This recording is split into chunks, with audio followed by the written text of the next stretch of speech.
سڵاشەوە هەر بژێڕە سڵاو لە بینەران و بیسەرانی کوردستان 24 ئەم باشی بەشهاتینەوەلاتان بە هەبەیەکی پڕ لە زانیاری بابەتی سوودبەخش بۆ هیواین کاتی پاشیفتان لەگەڵ ئێمە بەسەر بەرن و کاتی خۆشیشتان هەبێت. ئیشڵ طبعا بەری پۆشیوێ تەماشای بەرنامەی بکەم پشتی بەرنامە تەمام بێت دەست حاضریە پۆشیوێ بکەن. ئیدی سلام علیکم و رحمة الله و بەرەکاتوه پۆشیوە خێر و بەرەکەت بێت ئەفشەوەژی خودە حەسکە دێت خزمەتەوە دەبین لەبەری دەست بەرنامەی پین تایبەتی مزوێت گەل ئاژای بەحسە بابەتێکێکم ئەوژی نیف یاکیۆ دیار هەر تشتێکی خودێ دای یعنی و هەر تشتێکی ئەم تێدا دەرباز بین نیڤۆی گەلک وانە و گەلک حکمەتێ تێدا یعنی حتا خدای مازن جیب مازنی آخوه بو نمونه نیو بین روزه و شویدا نیوکاوی ایواره خدای مازنی آخوب ایواره آسین خاری هر کاری که ام جی انجام دین بو نمونه ام گهینه نیو کاری ام بریار دین باشه اوا ما برینو که انجام دای ما باش یا جی خراب انجام دای دکو یا مایی باشتر انجام بدین افرو کجی وکی دیار نیوکاهی و رمضان و پیروز ما تمام کرد ام در باسی نیو دوی بینه افروکت ویتم بریاری بدیم باشه او نیوا ما در باز کردیم چه و در باز کردیم ما چه پرستنک تیدا کردیم و ام نزیکی خودت چه رنگی کی بینه ویتم بریاری بدیم که نیوا مایی چه در باز کیم چون بریاری ما خود اوه باشش ما قبیل کرد هر کی مکاسیه کامت تیدا هبدی سر محسب نکرد و ایشالله خود هاری کاری ما بد نیوا مایی دا تمنی بدم او ام باشتر پرستنایی بکی. انشالله سپاسگزار بین بۆ هەموو ئەوشتانی کە لەو نیوەی تر بەڕێمان کردووە کە هەمان بووە ژوان زۆر جار شتەکان سادەن لە دەور و بەرمان بەڵام سپاسگزاریەوێت سەردەمی کۆرۆنا پیشانیین کە ئێمە لە چیە هەموو شتێکمان هەبوو چوونە جەرەوە و ئەوانە بوو بۆ ڕۆتینی ژیانمان کە نەمانەزانی چۆن سوودی لێوەرگرین یا خود سپاسگزار بین لەسەرەوە بەڵام ئەو سەردەمە پێوتین کە سپاسگزاری ئەوێت کە حتا کە ڕۆژ ئەبێتەوە تۆ تیشکی خۆر ئەبینی کە چاوێکی ساغمان هەیە هەر بۆیە تەوەرەکەی ئەم ڕۆژمان زیاتر باس لەواکەین کە ئەو کەسانەی خاوەن پێداویستی تایبەتن ئێمە هەمومان سپاسگزاری خوێن کە جستەیەکی ساغ و سەلامەتمان هەیە بێگومان هەموو خاوەن پێداویستە تایبەتەکانیش بەهرەیەکی زۆر لە کەسانی ساخ زیاتریان هەیە بۆیە شانی ڕێز لێگرتن ئێمەش لەوە ئەمانێ بزین لە دیدی ئاینی ئیسلامەوە ئەوان چۆن سەیرەکرێن و پاداشتی ئەوان چییە لە ناو ئاینی ئیسلامە بەتایبەت لە مانگی ڕەمەزانەکە دیۆرژی هۆژە یانێ کەسمەنینە دەوروبەری توی یانژی نزیکێکیوی خودی پێتویان تایبەت نەبە چ برادرێت مەبن چ ناف خێزانەمەدا بێت بەسیا گرنگ ئەو ئەمزانین کەسێت خودی پێتویان تایبەت جهەکی گەلک پیرۆزی هەیت ناوە ئاینا پیرۆسی ئیسلامێدا وت ناوە خەلکیشدا بگشتی لێ ئەڤروکەمە بڕیاردا زیاتر بەحسیوی بابەتی بکەین داکو بۆ خەلکیژی دیار بەت چەند جهێوانی دیارەت ناوە کۆمەڵگەهێدا بگشتیدا ئینشاءالله جگەلەوەش پێم وابێ ژوان کاتی کردنەوەی دەرگای مزگەوتەکان بەڕووی مسلماناندا ئیشەڵە ئەوەنەی نەماوە بکرێتەوە هەرچەندە ساڵانی ڕابردوو زۆرێک لە چالاکی ئەکراوە باسیەوە بکەین گروپێکی تایبەت لە مانگی ڕەمەزانە دەیان چالاکی ئاینی و مەولودیانە خوێندەوە لە ئاکرێ ئەو کارانەیانە کرد و چالاکیانیانە کرد لە مانگی ڕەمەزانە بەڵام ئەم ساڵ بەهۆی ڕێکارەکانی خۆپاراستن لە مەترسی توش بوون بە ڤایرۆسی کۆرۆنا هیچ چالاکی و ڕێوڕسمێکی ئاینیان بەڕێوە نەچوو هیڤیۆمە ئەوە هێدی ئەوژی دەست پچڵەکەی خۆ بکەن و هێدی ژیانژی ئاسایی بەت بەرەف ئاکرێڤە بچین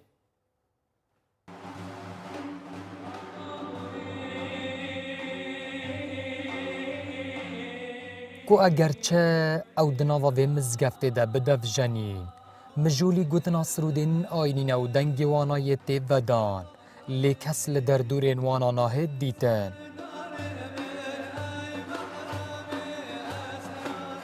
ew ji grûpê ayniyê akirîne û 6 salin bi gotina xwe karê wan di meha Remezanê de gotina sirûdên aynî ew bi vî away ew behsa pêkhateyê xwe dikin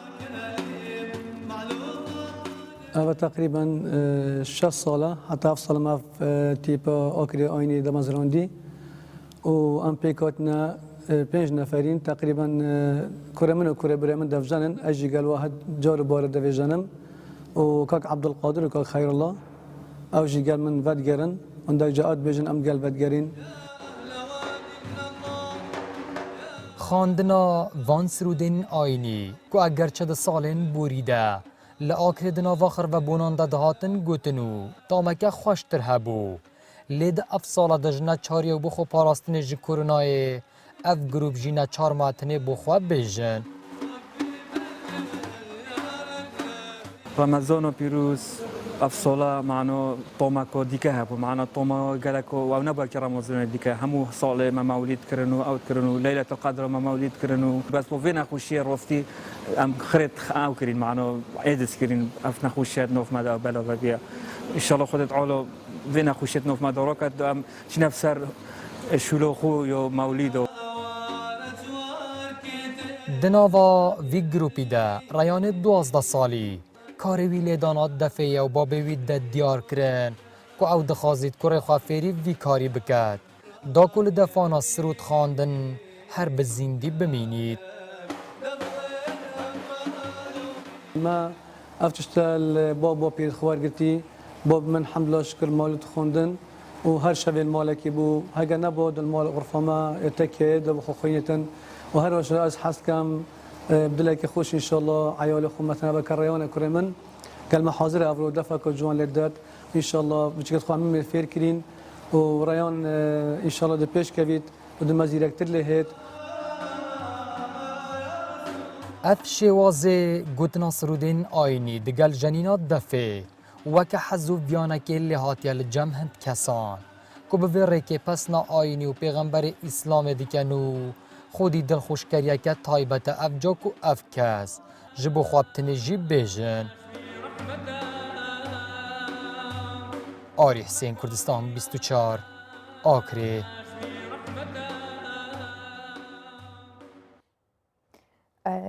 یەکەم تۆری ئاینیشمان کە یەکەم تۆرمان تۆرێکی ئاینی و دواتر تەوەرە تەندروستەکە بەس سەرەتا تەوەرە ئاینیەکەمان باسکردنە لە پاداشت و ئەرک و مافەکانی خاوەن پێداویستە تایبەتەکان کە لە سەرەتاوە باسمان کرد لە ناو ئیسلامدا کە بە میوانداری بەڕێز دکتۆر پشتیوان سرێشمەیی مامۆستای ئاینی و هەروەها هەروەک خۆشت وتت بەڕێوەبەری ئەوقافی سۆرە بەخێر هاتی دکتۆر دکتۆرین گەلە بخێراتن ڕەمەزانەوە پیرۆز ڕۆژوونی بێژێتەوە خەبیل ئیشڵاو خۆشی و خێر و بەرەکەت زۆر سپاس دکتۆر لە ڕووی شەرعیەوە بە کێ ئەگوترێت خاوەن پێداویستی تایبەت بله بسم الله الحمد لله والصلاة والسلام على رسول الله وعلى آله وصحبه ومن والاه وبعد طبيعي بالنسبة أوانيك خاوەن پێداویستی تایبەتن یاخود برین پێشتر کە لەفزەکی دیکە بەکاردات دەیانگوتێت کەم ئەندام بەڵام ئەمە لەگەرەوەی نینە بەو کەسانە ئەگۆترێت کەم ئەندام یاخود برین خاوەن پێداویستی تایبەت ئەوانەی کە جزئێک لە بەدەنیان یان لە ڕووی عەقلیەوە لەدەست داوە یان چ لە ڕووی عەقلیەوە چ لە ڕووی بەدەنەوە بەشێکە ئەو ئاعزایی کە لەدەستیان داوە بیستن بی چ بینین بیتن یاخود هەردوو دەستی بیتنیان هەردوو قاچەی بیتنیان ئەوە تا لە ڕووی عەقلیەوە برین مەزبوط نەبیتن لە ڕووی سەحەی و بەدەنی و برین عەقلیەوە ئەو بەو کەسان ئەگوتێت خاوەن پێداویستی تایبەت بەڵام تا چەند ئەو ناوەیە کە خاوەن پێداویستی تایبەت شەرعیە ئەو لای منەوە زۆر زۆر گرنگە خۆی ئەوەیان باشترە خاوەن پێداویستی تایبەت لەوەی کە پیان بڵێ کەم ئەندام بەڵام پێغەمبەری صلی الله عليه وسلم سەحابە لە دەوروبەری پێغەمبەر صلی الله عليه وسلم بووینە و ئیمانیشان بە پێغەمبەر صلی الله عليه وسلم هەبووە ئەو جاش پێغەمبەر صلی الله عليه وسلم کاری کردووە لەسەر کەمکردنەوەی کاریگەری دەرونی لەسەر ئەو شەخصەیە چۆن بە گۆڕینی ناوی سەحابەکان هەندێک ناو لەو نمونە ناوەکە بۆ برین کەسێکە بۆ ناوی سوڕم بووە کردیتە سعید یان برین وەکو ئەو ناوانەی کە ڕەشبینیان تێدابی ئەو ناوانەی کە مانای ناخۆش بگەینن پێغەمبەر صلی الله علیه وسلم ناوی گۆڕینە ئەو ناوەی داناوە کە ناوی گەشبینی تێدابی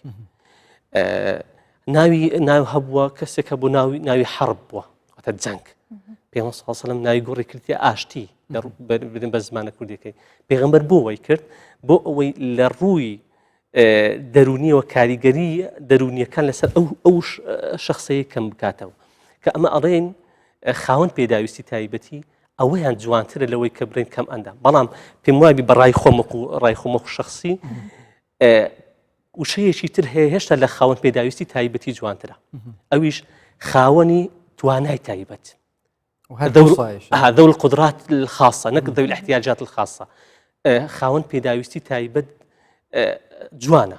يعني ئەو شەیە جوانە کەمە ینی کاریگەری دەرونی لەسەر ئەو شخصانە کەم ئەکات بەڵام بری خاوەن توانای تایبەت جوانترە چونکە ئەوەی کە من چەند دەتوانم بڕۆم لەوانەیە کەسێک کە هەردوو لاقی نەبیت نەتوانی وەکو من بڕوە ئەوە خاوەن توانای تایبەتە کە من شتێک بە دەستی خۆم ئیشەکەی ئەکەم ئەوەی کە هەردوو دەستی نینە لەوانەیە نەتوانی بکە ئەو توانایوی تایبەتە کە من هەردوو چاوم هەنە شکر بخوا دەبی شکران لەسەر ئەوەی بچێشین کە توانای دیتنی شتەکانم هەیە ئەوەی کە نابینێت توانای دیتنی ئەو شتانەی نییە واتە توانایوی تایبەتە نەک برین خاوەن پێداویستی تایبەت خاوەن توانای تایبەت باشە دکتۆر لێرێ تایبەتی ژوەکی دیار ئاینی ئیسلامێدا بگشتی چ جداهیت نێڤبینە چ کەساندانینە یعنی حتى پێغمبەر صلی الله علیه و سلم بحث کرد لا فرق بين عربي ولا عجمي الا بالتقوى الايه دكدي مثلا قرآن بيروز خدا مزنيه خو بحثا هنديت كتكو خدي نا سكته نا شكلي و نجو سروسي ماي بل كو سكته ناف دليت و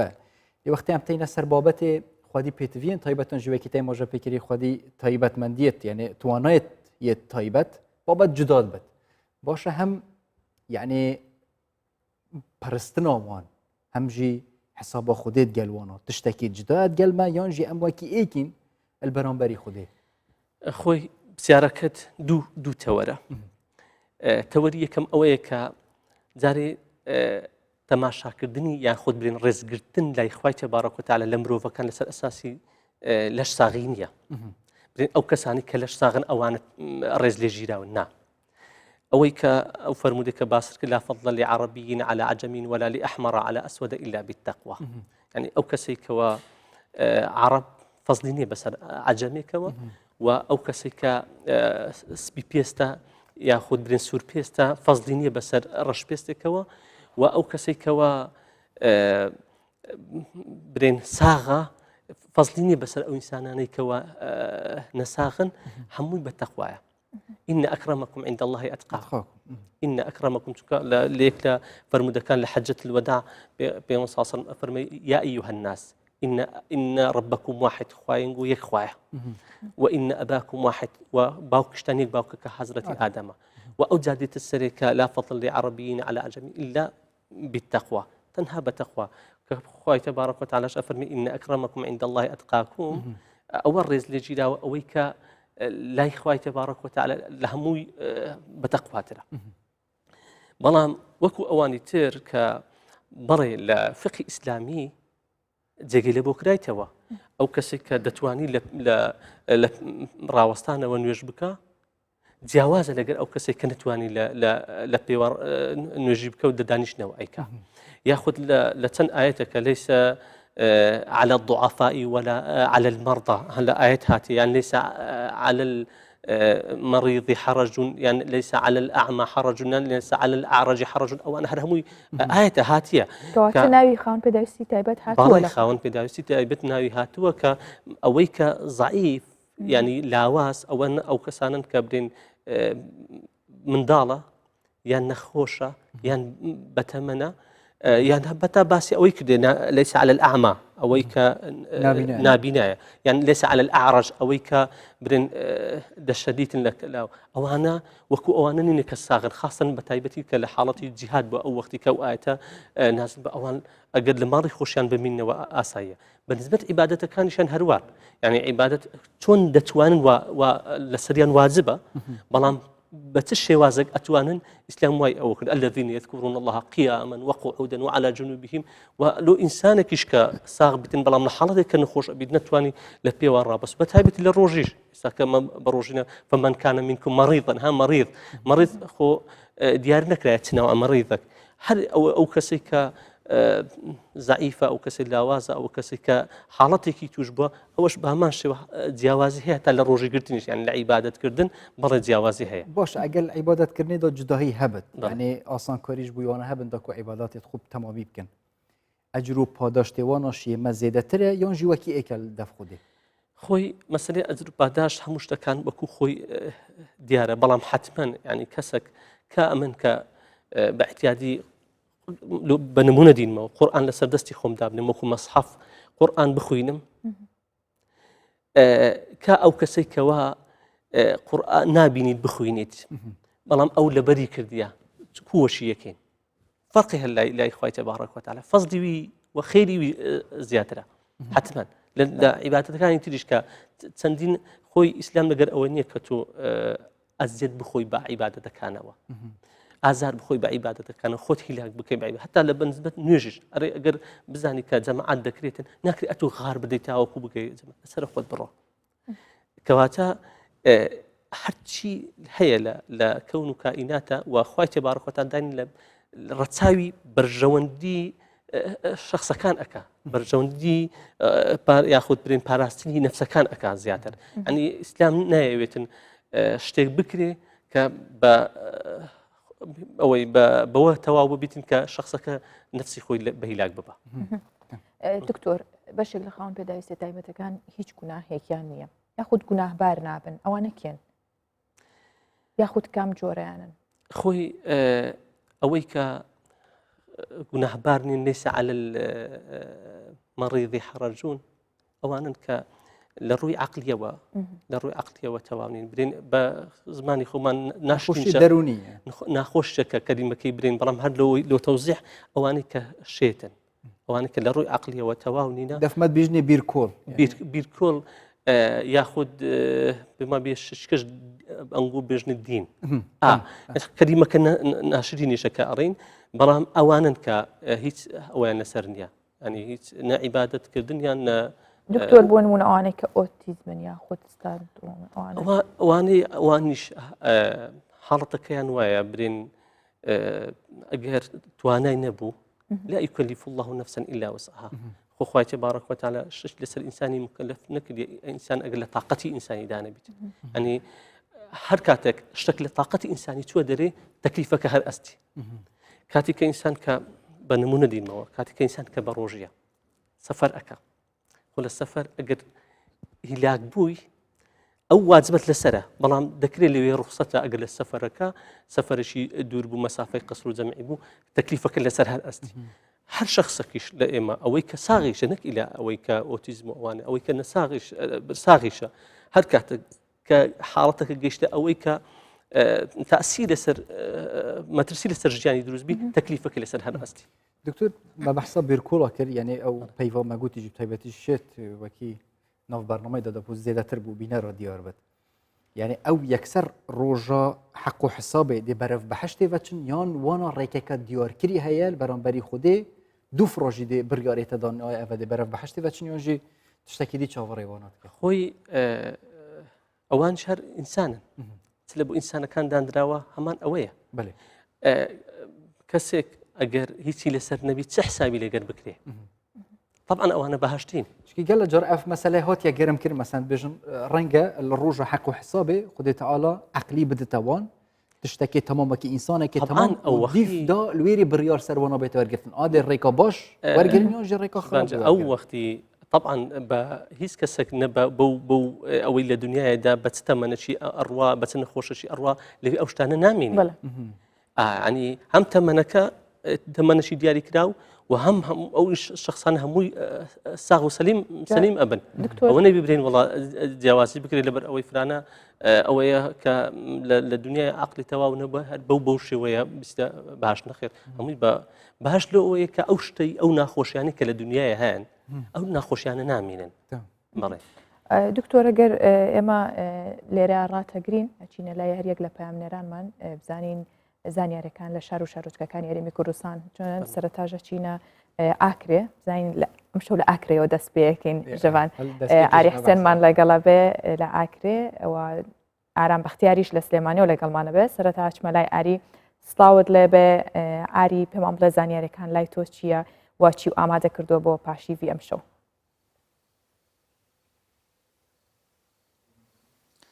بله سلاو ریس افدمی و تماشاوانان باش بیتن ام لنوا باغچه کی داد گلوین لاکری کو اف باغچه اتکویت سر جاده کی کوپیرا دیتا گوتن جاده رازا کود سالن در بازبوی ده لمه رمضان بطایبتی شف دال ویدمی ایدی اف باغچه تجیبون ج خلکی بتایباتی جی گنج جولاوان او تات نویره الدیف بهنا قلی آکریتاتن و قلیت خارن پاشان چون اف مالت خو ایدی پاشی و خو لیرت خارن لی اف سال جبو خو پاراستن ج ویروس کرونا کسل نواو جاده دانای تدیتن لی سراوی که کس نواو جاده دین روشا سقای گله گله کی خوشو دل آرام کرد نواوی سقای خوش دا ایدی مجد ویتن ام سقای کی خوش جبو همی تماشاوان کورسان 24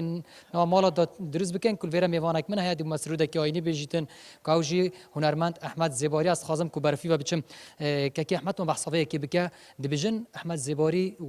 وقتی بجن واز ل هنرمندیا دیلان و گووندان هلا برف سرودین آینی و ویانا ولاتی هاتیا بوچی و پشتینگی جمت خازین تو ما سروده کی بکرتی بو ما تماشاوانا بیجی من وصل السرونا إنه يكون أشما ديلانا كبشما حفلة القاعات شما عرضال تلفزيونا أس أهنجيت ديني بيجم أس شعر ديني بيجم أس سرونا ديوانيش بيجم يتباقش كوب خلكي بنا هداري كيران ديوانا وسرونا كوب بو خلكي بيجم سرونا كو أز بيجم يو حرامنا بيتن يكو درز بيتن من وصل سرونا إنه وصل من وصل حفلة إنه سرود آینیا کو تفشب ما آماده کردیم ما تماشاوانان بکه دیاری جبو کام راشه که خوش جبو هر کسی هر بینه رکت کورسان 24 چی بکن سر شو بوده بيش اب دنيا يا ببقى مرشد نما خوشي نما واري غرور احمقا يا عالم همول شون داير بقهر بكوبان وكساير شيخ طالب دين مبو شيخ طالب دين مبو دنيا لبيش في پرده بو يو دنيا لبيش في پرده بو يو وقت دنيا وقت كري وفات وقت الشيخ كرا وفات دنيا لبيش في پرده بو عالم همو بو هستري عالم همو بو هستري يا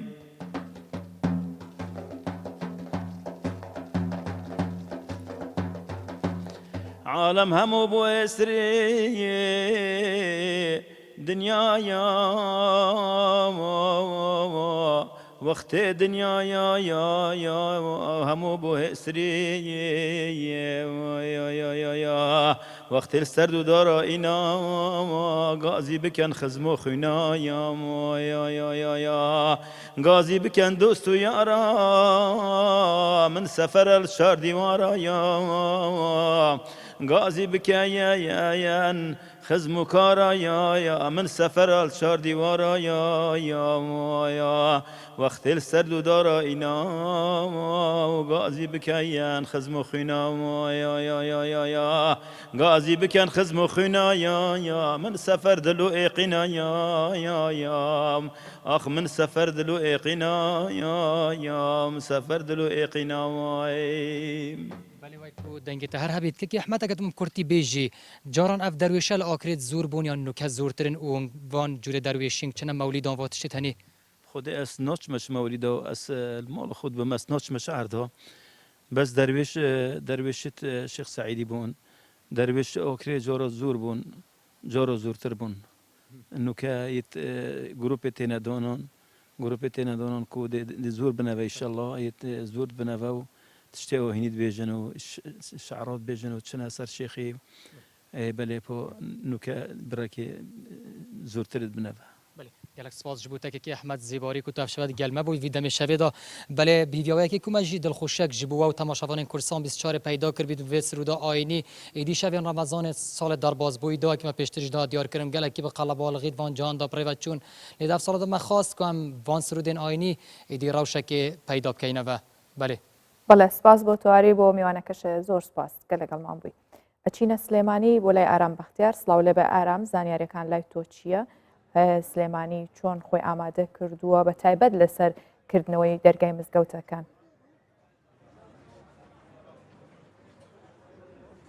بەڵێ هاژە سڵاو لە تۆ لە ژوان و بینەرانی کوردستان 24 هەڵبەت چەند ڕۆژێک پێش ئێستا من لە هەمان جێگە بووم کە شەقامی سالمە بە ساڵەکە ناسراوە ئەم جێگایە بەتەواوی چۆڵ بوو بەهۆیەوەی کە ڕێکارە تەندروستیەکان جێبەجێ دەکرا بەڵام ئێستا دوای ئاسایی بوونەوەی دۆخەکە و کردنەوەی بازار و دوکانەکان تا ڕادەیەکی زۆر ژیان ئاسایی بووەتەوە لە سلێمانی بە تایبەت لە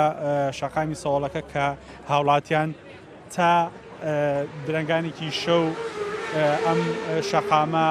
بەردەوام دەبێت کراوە دەبێت هاوڵاتیان دێن لێرە خواردن دەخۆن بە تایبەتی خواردنی سەوڵەکە تایبەتمەندی خۆی هەیە و ئەمڕۆ لە ڕێگەی دەتیمەوە مزگەوتەکانی شاری سلێمانی بە دەرمانی دژە ڤایرۆس دەرمان ڕێژ کران و بۆ وەک ئامادەکاریەک بۆ کردنەوەی مزگەوتەکان چکە بڕیار درراوە مزگەوتەکان لە ڕۆژی دووشەمەوە بکرێنەوە و هەرچەندە هەندێک لە مزگەوتەکان ئەمڕۆ هەینیان تێکرا بەڵام بە فەرمی مزگەوتەکانی سلێمانی نەکراونەتەوە بڕیار درراوە کە لەسەر ڕێنمایی وەزارەتی ئەوقاف ڕۆژی دووشەمە مزگەوتەکە بکرێتەوە. لە ڕێگەی دەتیمەوە وەکو باسیشم کرد دەتیمی تەندروستی دەرمانی دژە کۆرۆنا لە مزگەوتەکان دەرمانی دژە کۆرۆنا مزگەوتەکان ڕژێنراوە پاکراوە ئامادەکران بۆ کردنەوەی دەرگاکانیان و لە سلێمانی ئەم 15 ڕۆژەی دادێت لە ڕەمەزان جیاوازتر دەبێت لە 15 ڕۆژی سەرەتای ڕەمەزان چکە 15 ڕۆژی سەرەتای ڕەمەژان بە شەوان جێگاکان ناکرانەوە جێگاکان بە داخراوی دەمانەوە بەڵام ئێستا تا درنگانێکی شەو دەکرێنەوە وەکو باسیشم کرد لە شەقامی سەوڵەکە تایبەتمەندی خۆی هەیە بە تایبەتی ئەگەر سەردانی سلێمانی بکرێت دەبێت بێتە سەوڵەکە و لەفەی سەوڵەکە چاقی بکرێتەوە چکە تایبەتمەندی خۆی هەیە وەکو باسم کرد هاژە. وەکۆزانین هەمیشە سەهۆڵەکە پڕە لە گەنج کچان و کوڕانیش هەرچەندە ئێستا تازە وردەکراوەتەوە بە ڕووی هەموو هاوڵاتیان یاخود گەنجانی ئەو شارە بەڵام هەر کوڕان لەوێن یاخود وەکو شتەوانی ئاسایی پێش کۆرۆنا کچانیش سەردانیەکەن. وەڵا هاژە کچانیش سەردانیان دەکرد ینی پێش چەند کاتژمێرێک ئێرە زیاتر قەڵەباڵغ بوو بەڵامی تر بەشێکی زۆر لە ئافرەتان دەبێ بچنەوە ماڵەکانیان بۆ ئەوەی کە پارچێ و ئامادە بکەن بۆیە ئێستا تەنها گەنجان دەبینێت لێرە وەگەگە دیمەنەکەش بینێت چەند ئافرەتێکیش دەبینێت لە سەوڵەکە ینی هەردوو ڕەگەزی تێدا دەمیرێت بەڵام وەکو باسم کرد زیاتر ئێستا گەنجان تا درنگانێکی شەو بانگەوازی هاژۆی بۆ هەندێک کوژن هێدی ئەوژی بەرەف سەهۆڵەکە بچن پاشی وێ وێرێ بخۆم بزانزان کە دەشەوێت بێت چاوەبێت ئەفکاریش بێبش نەبن زۆر سپاس بۆ ئارام ئەو ئاسایی بوونا ژیانی ڕاستیشی دلێ مرۆڤی خۆش کرد هێدیش بەرەف باشتر بوونی بچێت دکتۆر ئەس دیسا vegera جامە ئەم وێرە ڕاستەبین باشە مەگوت بێ حەق و حساب کەسێن بیرکۆڵ یانژی بەشێک شوان کەسن خودی پێتڤێن تایبەنە تایبەتن دێ بەرەف بەحشتێ بچن ئاخفتنێک دیە هەیە بزانم ئەشتە پشت ڕاست بکەم چش ئاەتت قورآنا پیرۆز یانژی فەرمودێت پێغەمبەری بەحساندی هاتیەکردن هەر کەسێکی بیرکۆڵ بە یانژی خودی پێتڤێن تایبەت بە دێ چەند کەسێکەش دەور بەرێت خو دیگەل خوب بتە بەحشت شەفاعەتکردن شەفاعەت بەڵێ جارێ خۆی فەرمودەیەک هەیە کە پێغەمبەر صلی الله علیه و سلم فەرمێ جگە لەوانەی کە بیرکۆر ئەوە ئاەتی لەسەرە یان کە برێن عەقلی تەوام لەیس عەلى المەریض حەرەج ئەو هیچیان لەسەر نیە ئەوە بن طبعا ئەوانەی کە لە دنیادا مشقت بەوانەوە ئەبینن لە دایکە لە بابە لە ئەوە حتمما لە ڕۆژی قیامەتی خوای تبارك وتعالى هەر لەبەر خاتری ئەوانە دەبنە سەبەب ئەوەی کە لیان خۆش ببی لە داچی لە بابی لەوانی کە مشقەتی پێوە دیتون بڵێ یعنی هەر ماڵێکە کەسێکی خودی پێتڤین تایبەتێدا بە نیعمەتەکە ئەگەر نیعمەتێکی زۆر گەورەیە ئەگەر مەجال بیتن دێمە سەر ئەوەیە جارێ ئەو ماڕانەی خاستن برین ئەو داکو بابەی کە منداڵی خاون پێداویستی تایبەتیان هەیە یاخود ئەو عائلەی کە برێن خاون پێداویستی تایبەتن حەدیثێک هەیە کە پێغەمبەر صلی الله علیه و سلم ئەفەرمێ هەل تنصرون وترزقون إلا بضعفائكم يعني سەرکەوتنیانگۆ و ڕسقدانینگۆ کە بەرەکەت دەبنە هۆکاری ڕسق و هۆکاری بەرەکەت لە ناوماڕێ بەو ئەوانە ئەوانەی کە خاون پێداویستی تایبەتن لەوانە ئێستا برێن هۆکاری سەرکەوتنی وان چۆن ئەوان ئەبن هۆکاری سەرکەوتن بە خۆکەچی عاجزن یعنی نەتوانن کە شت بکەن ئەوان چونکە بە ئیخلاسی دوعاەکەن چونکە بە دڵسۆزی دوعاەکەن خوای تبارەک و تعالی ڕەحمیان پێ ئەکە بەرەکەت دێخێتنە ئەو ماڕی و بەوە بە سەبەب وانیشەوە خوای تبارەک و تعالی ڕسی ئەو ماڵش زیاد ئەکا ئەنە ئەوە کە لۆ ئەوان تەماشاکە لە سەردەمی فێرعەونەکان ئەگەر تەماشا بکەین لەو سەردەمیەوە ئەوانەی کە خاوەن پێداویستی تایبەت بوون دەیان کوشتن دەیان گوت ئەوانە بارگرانینە لەسەر کۆمەڵگای لە سەردەمی ئەفلاتۆن هەژبەر هەندێکی وەلی هات خێر و بەرەکەت ناومانەدانەمەوە نافچوو بەڵێ لە سەردەمی ئەفلاتۆنەکان لە ئەوەی کە برێن لە سەردەمی فەلسوفەکان بە تایبەتی کە ئەفلاتۆن ئەو قسە زیاتر لەوی بادرێ ئەوانەی خاوەن پێداویستی تایبەتن ئەڕواحی شەڕیرەن یعنی ئەوانە خراپن دەریان بکەن لە مەدینەی فازیلە تەماشاکە لە ئیسلامدا وانە لە ئیسلامدا هەندێک کەس ڕاستانی لە ناو ئیسلامدا لە ناو مسلمانش ئەو قسەی باوەدرێن فرانە کەسە چونکە خاوەن پێداویستی تایبەتە دیارە خوای وە ڕقی لێ بیتەوە نە کەم ئەندام بوون یاخود برن خاوەن پێداویستی تایبەت مانای ئەوەی کە خوای تبارەک و تعالی ڕقی لێ بیتەوە بەڵکو هۆکارێکن کەم ئەندام بوون یاخود بن خاوەن پێداویستی تایبەتی هۆکارێک خوای تبارەک و تعالی خۆشی دکتۆر مادام هۆسایە ئەو خێر و بەرەکەتم بوو ناوماڵێتمە ئەگەر هۆسەبەتمە هەبن نزیکێتمە بن ڕۆژە داویەژی دەبوومە شەفاعەتێکن بەرکەی بخێرەوەنان بچینە بەحشتێ ئەگەر هۆسابەت مافێوانە سەرمە چییە پێتوی ئەم بەرامبەری وانە چ بکەین سەر دەریە باڵێ خۆی جارێ ئەگەر بین سەر لە ئیسلامدا ئەمە دەب طبعاً مسلمانین لە دیدی ئیسلامەوە تەماشای بابەتەکان ئەەکەین ئیسلام هیچ توێژێکی فەرامۆش نەکردیە هیچ توێژەک بە تایبەتی ئەو توێژێکەوە پێویستی بە تەعاملێکی تایبەت هەیە ئەوە یەک دوو لە ئیسلامدا ئەوانە زۆر سەنگین و زۆر خۆشەویست و زۆر ڕێز لێ ژیراون کەسێک لە ئیسلامدا ڕێز لێ ژیراوبی ئێمەش دەبی ڕێزیان بگرین لەسەر ئێمەیە ڕێزیان بگرین لەسەر ئێمەیە نازیان بچێشین لەسەر ئێمەیە هەستیان بریندار دەکەین لەسەر ئێمەیە پێداویستەکانی وان جێبەجێ بکەین لەسەر ئێمەیە کە بە تایبەتیش نەک ئیلا هەر لەسەر ئێمە بەڵکو لەسەر دەوڵەتیش لەسەر حکوومەتیش کە دەبیت حسابەشی تایبەت لە بۆ ئەوانەی کە پێویستیان بە تەعاملشی تایبەت هەیە کە خاوەن توانای تایبەتن ناکرێ یعنی ئێستا هەرچەندە گلەییشە بەڵام ئەو عائیلەی کە خاوەن یان ئەو کەسێک کە خاوەن پێداویستی تایبەتن لە ئیسلامدا لە سەردەمی ئەوە پێغەمبەر صلی الله علیه وسلم ڕێزەشی تایبەتی لێناون بەڵام لە سەردەمی ئیمامی عومەر ڕەزا و ڕەحمەتی خوای لێبی موچەی تایبەتیان هەبوو لە سەردەمی عومەری کوڕی عەبدولعەزیز ڕەزا و ڕەحمەتی خوای لێبی ئامارەشی وەرگرت ئەوانەی کە خاوەن پێداویستی تایبەتن و چی پێویست بوو لە خەدەمات پێشکەشی کردن حتا مستەشفەی لە سەردەمی وەلیدی کوڕی عەبدولمەلیک لە ساڵی 1970 هیجری مستەشفەی تایبەت یان نەخۆشخانەی تایبەتیان لە بۆ خاوەن توانای تایبەت کرا لە بۆ خاوەن پێداویستی تایبەت کرا ئەوە نەک ئیلا لەسەر مەیتاک ئەوە بەو شێوەیە کە باسم کرد کە دەبی بەو نوعەیە نازیان بچێشتێ و بەو نوعەیە هەستیان بریندار نەکرێ و ڕێزیان لێ بژیرێ و لە خزمەتیان داوین و لەسەر حکوومەتیشە بە هەمان شێوە ئەنی ناکرێت خاوەن پێداویستێکی تایبەت کە لە ماڵێ پێویستی بە عیلاجە پێویستی بە توانای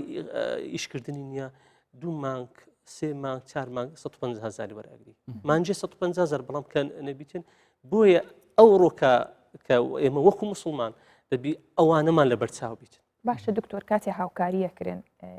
پاداشتی ئەو کەسانە چییە کە هاوکاری خاوەن پێداویستی تایبەتەکانەکە بە تایبەت بینیمان لە سەردەمی کۆڕۆناوە مانگی ڕەمەزانیش هاوکاریەکیان بۆ درێ پاداشتی ئەو کەسانە چی یاخود هەر تاکێک چییە کە خزمەتی ئەوان بکات خۆی خێرکردن بەعام شەشی زۆر باش ناوکەی بەخۆیە سەدەق خێرکردن خێر خێرکردن ئەبیتە سەبەبی دەفع البەلا يعني کە ئەو بەڵایکە دێتە سەرەت و دەبیتە خێرکن دەبیتە سەبەبی دەفع البەلا تۆ خێر بە کەسێک بکەی کە خاوەنی پێداویستی تایبەت بی طبعا خێری زۆر زۆر زیاترە لە کەسێک کە چونکە ئەوانە مستحقن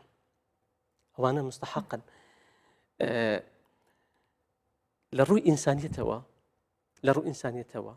جارێ ئەو کەسانی کە دەستی ئەو کەسانە ئەگری بە بێ شک و گومان خوای تێبارەک و تەعالا دەستی ئەو کەسانە ئەگری ئەوەی کە بەشێک لە ماڵی خۆی دەردینیتون پێشکەش بە خاوەن پێداویستی تایبەت ئەکا بە دڵنیابی کە خوای تێبارەک و تەعالا بەرەکەت دەخیتە ماڵی با دڵنیابی کە خوای تێبارەک و تەعالا سەر و ماڵ و سامانیشی ئەپارێزە. باشە دکتور ئەم جارە بچینەت ناف ئاەتێت قورئانە پیرۆز بخۆدا چ نمونەك هەیە دیارکردی یعنی حتی گەل پێغەمبەری صلی الله علیه و بن بەحسا کەسێکی خودی پێتیڤیان تایبەت کرد بە و مەکانەتەوەی دیار کرد بە ناوە ئیسلامێدا یعنی حتی چ ئاەتێت قورئانە پیرۆز دەبە یان ژی ژیاننامە پێغەمبەری صلوات خودی سەر بەڵێ جارێ پێغەمبەر صلی الله علیه وسلم بە حەدیث دائما سەردانی ئەو کەسانەی کردیە کە خاوەن پێداویستی تایبەتن ئەوە وەکو فەرمودەیەکی صحیح هەیە بەڵام وەکو ئاەت بەڵێ بەسەرهاتەشی لە قورئاندا تۆمار کراوە بەسەرهاتی عەبدوڵای کوڕی ئومی مەکتوم عەبدوڵای کوڕی ئومی مەکتوم سەحابەی پێغەمبەر بوو صلی الله علیه وسلم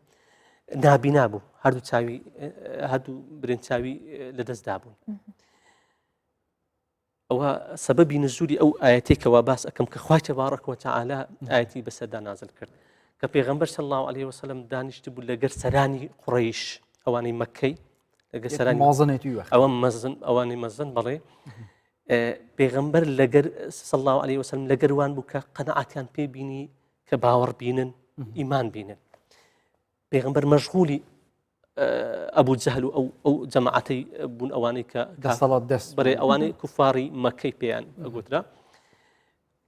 عەبدوڵای کوڕی ئومی مەکتوم طبعا هەردوو نابینایە دێتە ژۆرێ و ئەڵێتە پێغەمبەر صلی الله علیه وسلم ئەی پێغەمبەری خوای تەبارەک و تەعالا چی فێر کردووی ئەمنیش فێر بکە پێغەمبەری قەتع کرد لەو دیداری لەگەر سەرانی قوڕەیش پێغەمبەر ڕووی گرژ بوو پێی ناخۆش بوو کە عەبدوڵای کوڕی ئومی مەکتوم ڕەزا و ڕەحمەتی خوای لێ بی ئەو پێغەمبەری قەتع کرد خوای تەبارەک و تەعالا عەبدوڵای کوڕی ئومی مەکتوم نابینی کە پێغەمبەر صلی الله علیه وسلم و ئەوانیش نابینیتن خوای تەبارەک و تەعالا سوورەتێکی ناونایە سوورەتی عەبەسە وتەوەلە ئەن جاءه الأعمى يعني لۆمەی پێغەمبەری کرد صلی الله علیه وسلم چۆن ڕوت لەو پیاوەی وەرگێڕا کە ئەن جاءه الأعمى کە پیاوێکی نابینا دێتە لای تو چۆن ڕووی خۆت وەرگێڕا با ئەوانشی لە سەرانی ئەوە بن با دەسەڵاتدار بن بعد ئەوە بن پێغەمبەر صلی الله علیه وسلم لەو نیەتەی بوو کە ئەوانە ئەگەر ئیمانی پێ بینی ئیدی دینەکە سەر ئەکەوی و ئەوانەی کە هەموو ئەهلی مەککەی بە تایبەتی قوڕەیشەکان ئیمان دینن خوای تەبارەک و تەعالا وما يدريك لعله يزكى أو يذكر فتنفعه الذكرى أما يعني الفيري قالك موزن يعني خدا وموزن يا خوفا كم پیغمبر يعني خوش دويت سرا يكك نابينا أتحسابي أوي بك خوای تبارك وتعالى آياتي نازل كلومي پیغمبري صلى الله عليه وسلم لسر خاون پێداویستیشی تایبەت وتجاري دين بيا مثلا خدا موزن يا خو لومي پیغمبري صلى الله عليه وسلم نا أو زهر كاتشي پیغمبر صلى الله عليه وسلم بقشت با أو عەبدوڵای کوڕی ئومی مەکتوم عەبای خۆرا ئەوەی دەکرد پان دەکردەوە دەیفەرموو مەرحەبەن بمن عاتبني فيه ربي يعني بەخێر بێ ئەی ئەو کەسێک کەوا خوای تەبارەک و تەعالا سەرەت و لۆمەی منی کرد ئەوانە زۆر نەوێت ئەم گەلە زیاتر هێشیاری خوبین بەڕێوەبەر يعني کە ئەوەی بزانە کە خوای تەبارەک و تەعالا لۆمەی پێغەمبەر کرد لەسەر خاوەن پێداویستیشی تایبەت ئەدی دەبی خوای تەبارەک و تەعالا لۆمەی مەبکە کاتی کە ئەمە هەستی کەسێکی کە خاوەن توانای تایبەت و خاوەن پێداویستی تایبەت بریندار ئەەکەین یاخود دکتۆر لەناو ئێمە لەناو کۆمەڵگای ئێمە بەو شێوەیە ڕێز لە خاوەن پێداویستی تایبەتە گیرێ بەتایبەت لەناو ئیسلامە لەناو کۆمەڵگای ئێمە دەگەڕێتەوە سەر شخصەکان وەسەر ئەو ژینگە و ئەو کۆمەڵگەی کەوە ئێمە تێدا ئەژین طبعا لە کوردەواری خۆمان بەڕێز زۆر چونکە ئەو ڕێزەی هەیە کە لە نێوان لەناو کۆمەڵگای کوردەوار لە نێوان یەکترین سەرچاوی گرتووە لە دین لۆیە ئەوەندەی کە من هەستم کردی بیتن ناو ملەتی مە بەتای ببرین لە ملەتی کورد و لە ناو مسلمانانیش بەڵام بە تایبەتی ملەتی کورد ڕێزەکی زۆر زۆر خاوەن پێداویستی تایبەت ئەگەر وەکو تاک وەکو حکوومەت ئەوە دەبی لەوان بپرسێ. دکتور ویجاری از بحثا تایبەتی جوان کەساب کم ئەوێت تۆڕێت جوواکی تایبەتی کارتیرن گەلە جارا ڤیدیۆتوان کەساب یعنی بڵاف کنەوێت خودی پێتوێن تایبەتە ئالیە دەرونی و تایبەتی بیرکۆلیە گونەهاوان چەند دامازنە ئەگەر خودێنەکەت سفکاتیەکە یعنی حتا پەیڤەکێ بکن و دیفڕا بەڵافتکن وان ڤیدیۆ یان بە مەبەستی بەکارهێنانیان بۆ وەرگرتنی هاوکاری نەبوو هاریکاری تنێ سفکاتی و بۆ زێدەکردنا لایکەکەیانژی کۆمنتەکەت ناوجوواکیدا خۆی کە ئەو گرتە ڤیددیویانە ئەبینم لە سۆشیال میدیا کە کەسێک حاشا بێڕێزیەک بەرامبەر ئەو کەسەی ئەکا کە برین لە ڕووی عقلیەوە تەواو نییە یان خاوەن پێداویستێکی توانایەکی تایبەتە زۆر دڵمژان ئەکا چونکە ئەوان وەکو ئێمە ئینسانن لە ڕووی ئینسانیەتەوە ناکرێ لا يسخر قوم من قوم عسى أن يكونوا خيرا منهم نيا وخوي تبارك وتعالى فرمى يا أيها الذين آمنوا أيوان إيمان دارن قالت كسي برامبرت مكة وهي أولى خوي تبارك وتعالى لا تزور زور بريستر بي أو لا أو بالرزق كردن برامبر وان مخالفة آياتك أو آياتك خوي تبارك وتعالى كأفرمي خو كم أندام بون بێڕێزیەکنی خوای تبارك وتعالى بەرامبەری وانی کردی بەڵکو تاقیکردنەوەیکی خوایە کە خوای تبارك وتعالى أفرمي ولنبلونكم بشيء من الخوف والجوع ونقص من الأموال والأنفس والثمرات خوای تبارك وتعالى ئەمە تاقی ئەکاتەوە تاقی من ئەکاتەوە بەشێک لە ترس بە نەمانی ماڵ بە نەمانی نەفس بەشێک لە نەفسا یاخود ئازاک لە دەست ئەدەنیان بەروبووم و تووشی زەرر ئەبین بەڵام خوا ئەفەرمەوە بەشیری سابیرین ئەم بەشارە دەدا ئەو کەسانی کەوا سەبر ئەگرن لەسەر ئەم جۆرە بابەتانە بۆیە بێڕێزیکردنیان بەکارهێنانیان بۆ لایکەکە یاخود بۆ ئەو شانە زۆر دەبین بەڕاستی زۆر کارێکی نەشیاوە و دوورە لەو بەها پیرۆزانی کەەوە ئیسلام دانیەوە بۆ ڕێزگرتن لە مرۆڤەکان چونکە وەلقەد کەڕەمنا بەنی ئادەم خوای تبارك وتعالى ڕێزی لە ئادەم گرتووە ئەو کەسە حاشا ئەو کەسە بێ ڕێزەکە ڕێزی خۆی نەگری و ڕێزی بەرامبەری خۆشی نەگری بە تایبەتی ئەوانەی کە خاوەن پێداویستی تایبەت. باشە دکتۆر قسەی تۆ چییە یاخود ئامۆژگاری و چیە بۆ ئەو دایک و باوکانی کە مناڵێکیان هەیە خاوەن پێداویستی تایبەتە یاخود با بڵێن پاداشتی ئەو دایک و باوکانە چییە لەلای خوای گەورە؟ وەکو باسم کرد کە یەک لە هۆکاری ڕسق زیاد بوون و هۆکاری بەرەکەت هەبوون لە ماڵ و هۆکاری ئەوەی کە خوای تبارك وتعالى بەوەیە داخلی بەهشتیان بکە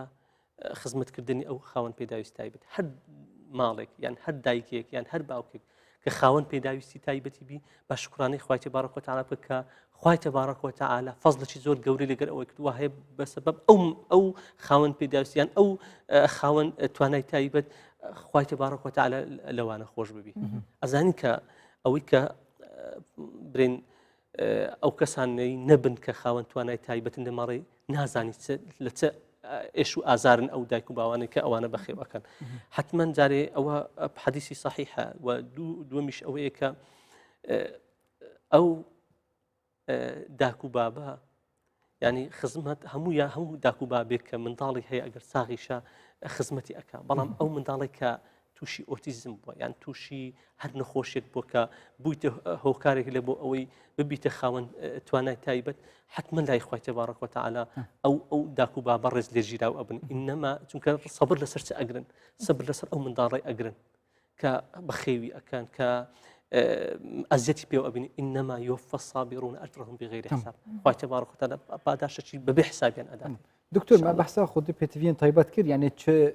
زکمای یعنی دەمەژدایک بن خودی پێتوێن تایبەت بەیانژی پرۆدانەکە دنیاوی تووشی حالەتێکی بن و ئیدی ببنە خودی پێتوێن تایبەت لێ ئەس بێجارێ بەحساب ناف ساڵڤە چوون یانژی پیربوون گەلک جارەژ ئالیە هەم دەرونی و ئەوژ ئالیە عەقلی و ڕەنگە مرۆڤی تووشی حالەتێکی بکرد و مرۆڤ ببتە خودی پێتوێن تایبەت یعنی هەندێک جارە ئەم بینین کەسێم تەمەن عەقلێ خۆش دەزن مثلا پیریت نو اسلام دا و گریدان بابت خودی بیتوین تایبت هاتیا بحث کردن یا جی حتی او کسا امری خودت که هر تشتکل سر حسابه داري أو بابتم لا زور جرينجا چونکە لە جیهانی ئیسلامی تەماشا بکە لە جیهانی ئیسلامی لە سەدەمی پێغەمبەر صلی الله علیه وسلم ئەم پێم شتێکی زۆر یعنی کە خانەی بەساڵاتچوان ئەبینم لە ناو کۆمەڵگایەکی موسڵمان دڵم ژان ئەکا ناکرێت یعنی ئەزانی خانەی بەساڵاتچوان لە ئەو کەسی نەبی بێ کەس بی لەوە دروستە و دەستخۆشیش ئەکەین لە حکومەت کە خانەی بەساڵاتچوانی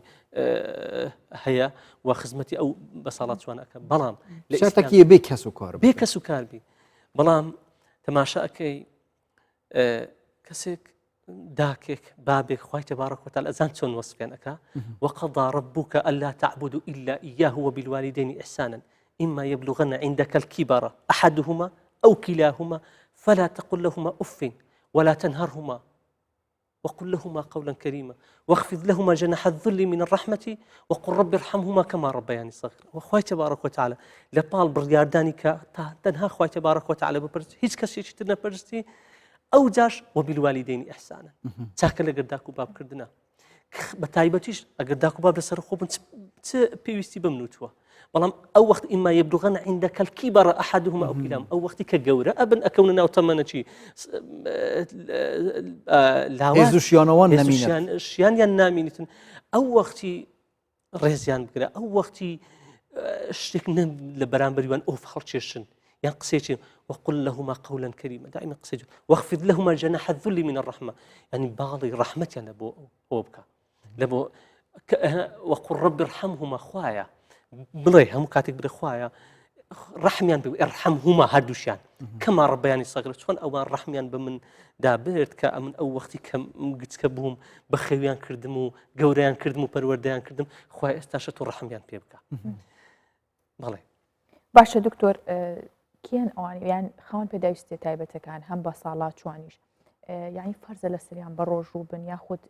کامیان نەتوان بە ڕۆژوو بن و بە ڕۆژوو نەبن لە مای ڕەمەزانە چۆن تاعات بکەن بەڵێ ئەوانەی کە خوای تبارك وتعالى أفرمي فمن كان منكم مريضا أو على سفر منكم مريضا دیاری نەکرێتنەوە عن ئەوەیەک ئەو کەسی کە نەخۆشە جان ئەوەیە کە ئەگەر لە تەمەنی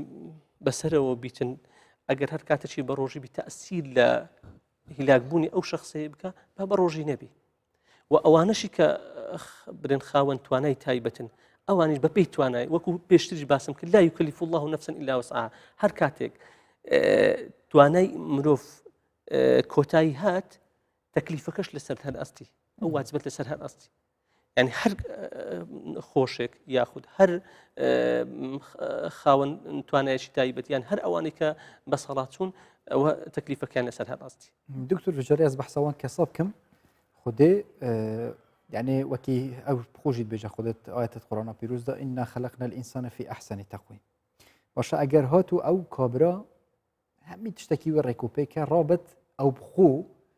كم أندام كت يعني كاركي نتمام بكت يعني ريدانا كت رومبيلي أو بخو بكت ديفرا يعني بشتي لذاتي كزور ببتا كم أندام يعني هولا بريندار كرنا خو بدت أفت شوات يا بحث كرين يعني نكو خودت تشتكي إنا ريكو ويبخو إنا ريكو خوي بويت سببي أو كم أندامي داري لا إسلام دا عندك مبادئهن لو مبادئنا لون مناسبة بس لا حركة مروري بكين حركة مروري لا ببي فقه إسلامي بتعبتي أواني كإسلام معاصرا بس لو أكن حركاتك أقل ڕێگەیەکە سارت بێدا ئەڕوا ئەگەر نووسرا بوو لە سەڵی زیاتر مەڕۆ ئەو سایقا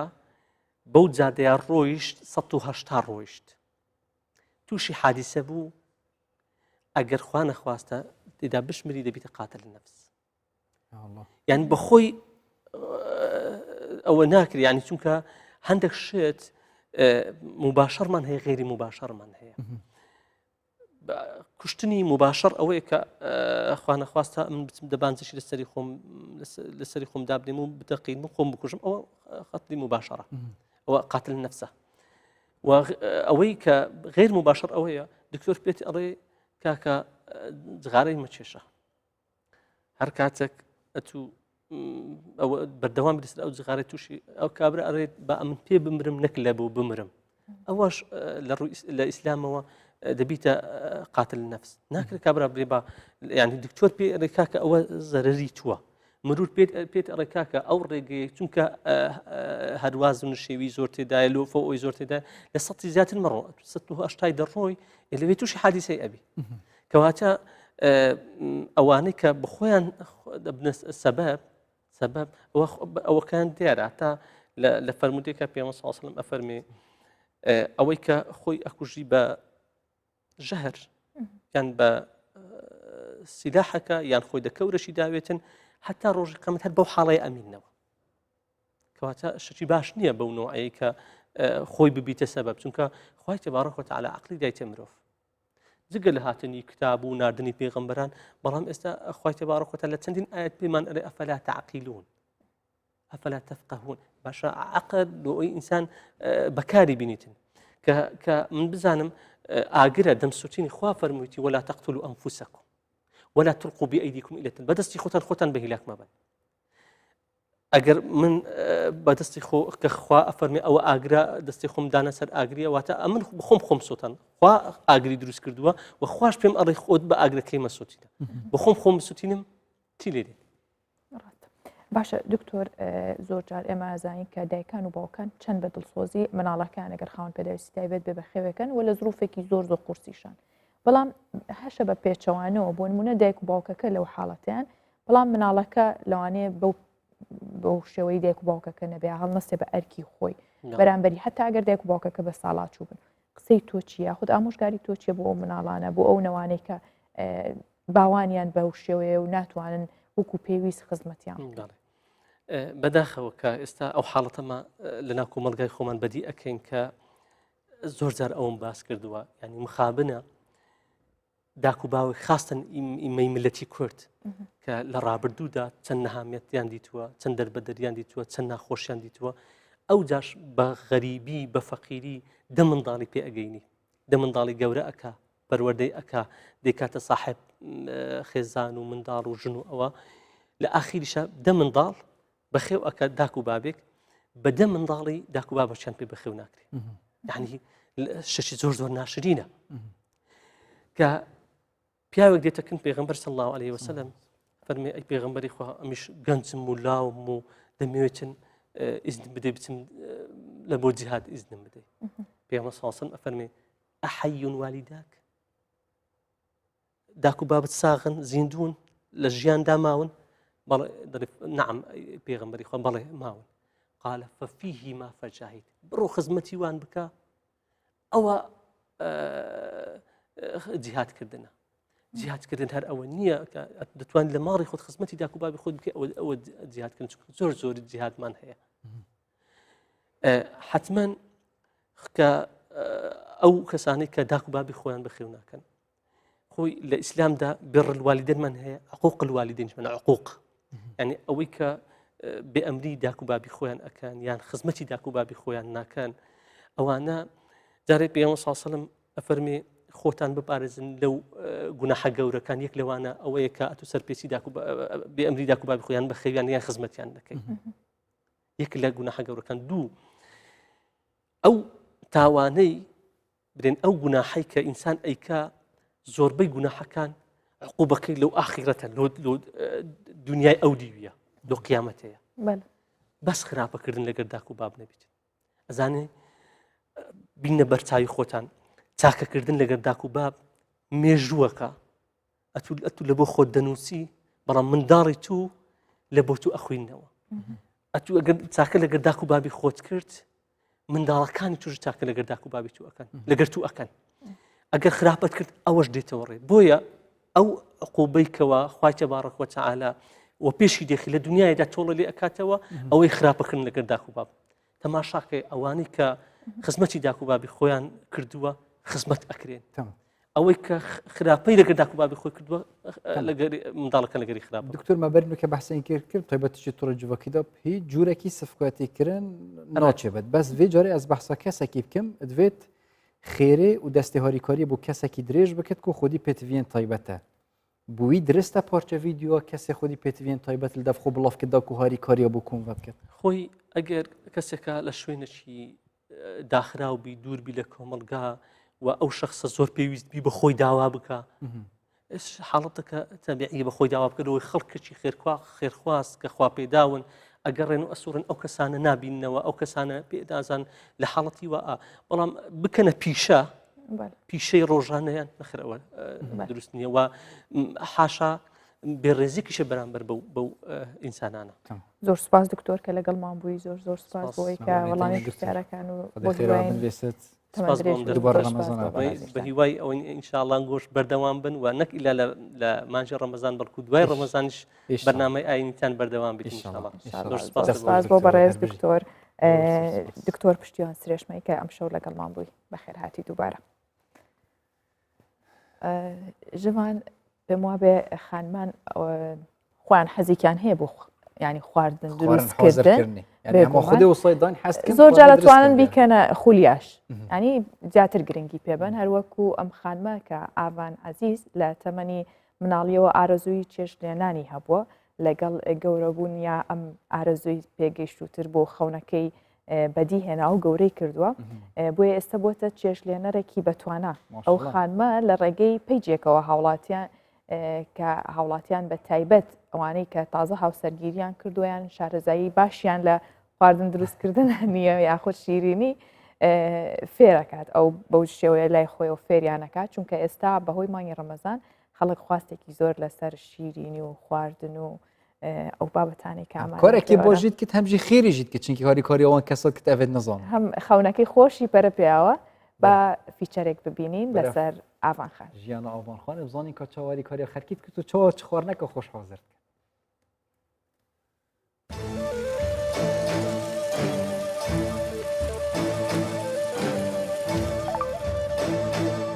بەڕێزێک داوای کردیە کە مەقلوبەی ساواری لە بۆ دروستکەم بە ئاسانترین شێوە کە چەند جارێک دروستی کردێ لە دەستی دەرنەچوە ئێستام بە ئاسانترین شێوە ئامادە دەکەم.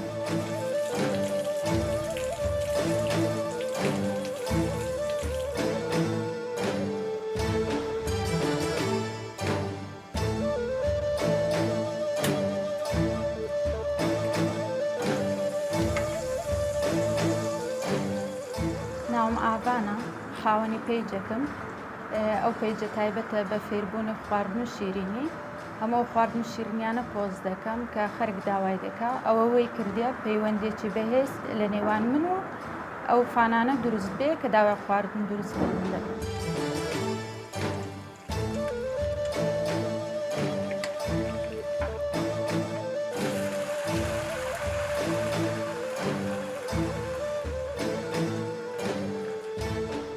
یەکەم جار کە فکرم لە دروستکردنی ئەو خواردنەی کردەوە ئەو خواردنانێک ئەو پەیجەی دانیم زۆر کەس لە پەیجی تایبەتی خۆم لە فەیسبووکی تایبەتی خۆم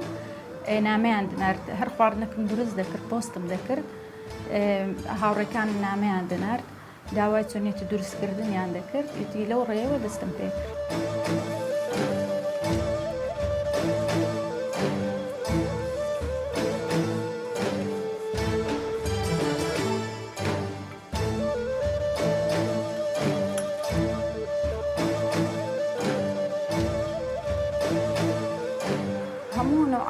خواردنەی شەرقی و غەربی دەزانم فاسفود هەموو شیرینیەکان هەویرکاریەکان زیاتر گرنگی بە تام و چێژی دەدەم ئەوجە بە دیکۆر و ڕازانە.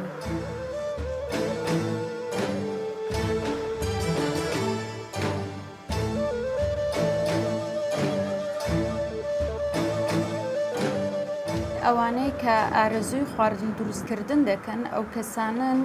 کە تازە ژیانی هاوسەرگیریان پێکنایە و تەڵەبی قسم داخلیەکانن ئەوانشی کە بەتەنێ دەژین لە دەرەوەی وڵاتن زیاتر ئەوانە داوای فێرکاری دەکەن ئەو خواردنانە دروست دەکەنەوە کە ئەمن دروستم کردیە زۆر خۆشحاڵ دەبم کە خواردنەکە ئەمن دروستم کردیە لەسەر ئەوەی دروستی دەکەنەوە و ڕسم لە بۆ دەنێرن.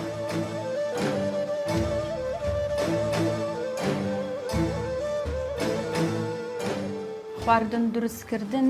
هێزی دەوێت تااقەتی دەوێت دەبێت ئەو کەسێک کە خواردنە دروست دەکات کەسێکی بە سەلیقەبی بزانێت و ئەو خواردنەی دەڕازێنیتەوە و پێشکەشی دەکات زۆر جار هەیە خواردنەکە لەوەیە تامی زۆر خۆش بێ بەس ئەوەندە جوانەی ڕازانیتەوە حەزت بچتە ئەو خواردنەی.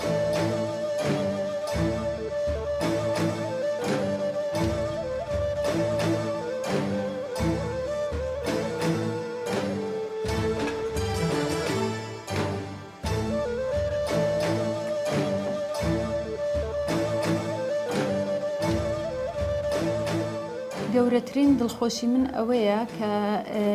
هەندێک کەس هەنە نامەم لە بۆ دەنێرن کە دوکانی شیرنی و چێشخانەیان دانایە دەرن لەسەر دەستی تو فێرە ئەو خواردنانە بن.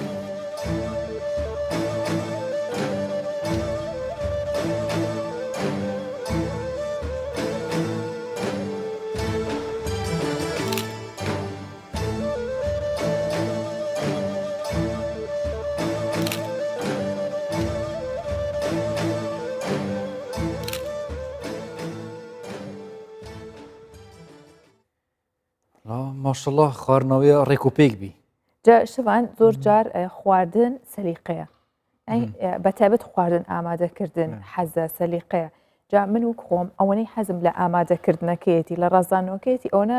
گوێ بە خواردنەکەی نایە. ئەس خۆشی گەلە حەجەتکەم بەس کەربێت من گەلەش ئۆماشیش نێوات بن. قاپ شوشتن زۆر ڕقم لێ دەفتەوە. بەس ماشەڵڵا دەستخۆشی بە ئاوانخانەیە بەس بجا من نزانی کە تەماوەی چۆیە بەس ئەکید شکلەوەی دیار بی گەلە تەماوەیشی دیا خۆش بێت ئیشڵا بتە نمونەکە باش بووی کە ژنە تایبەت یعنی بگشتیش بووی کوڕ زەڵامانژی حەز بکەن خواردنی حاضر گرنگەوەی ئەو خەونەی هەتا هەر شتێک هەبێت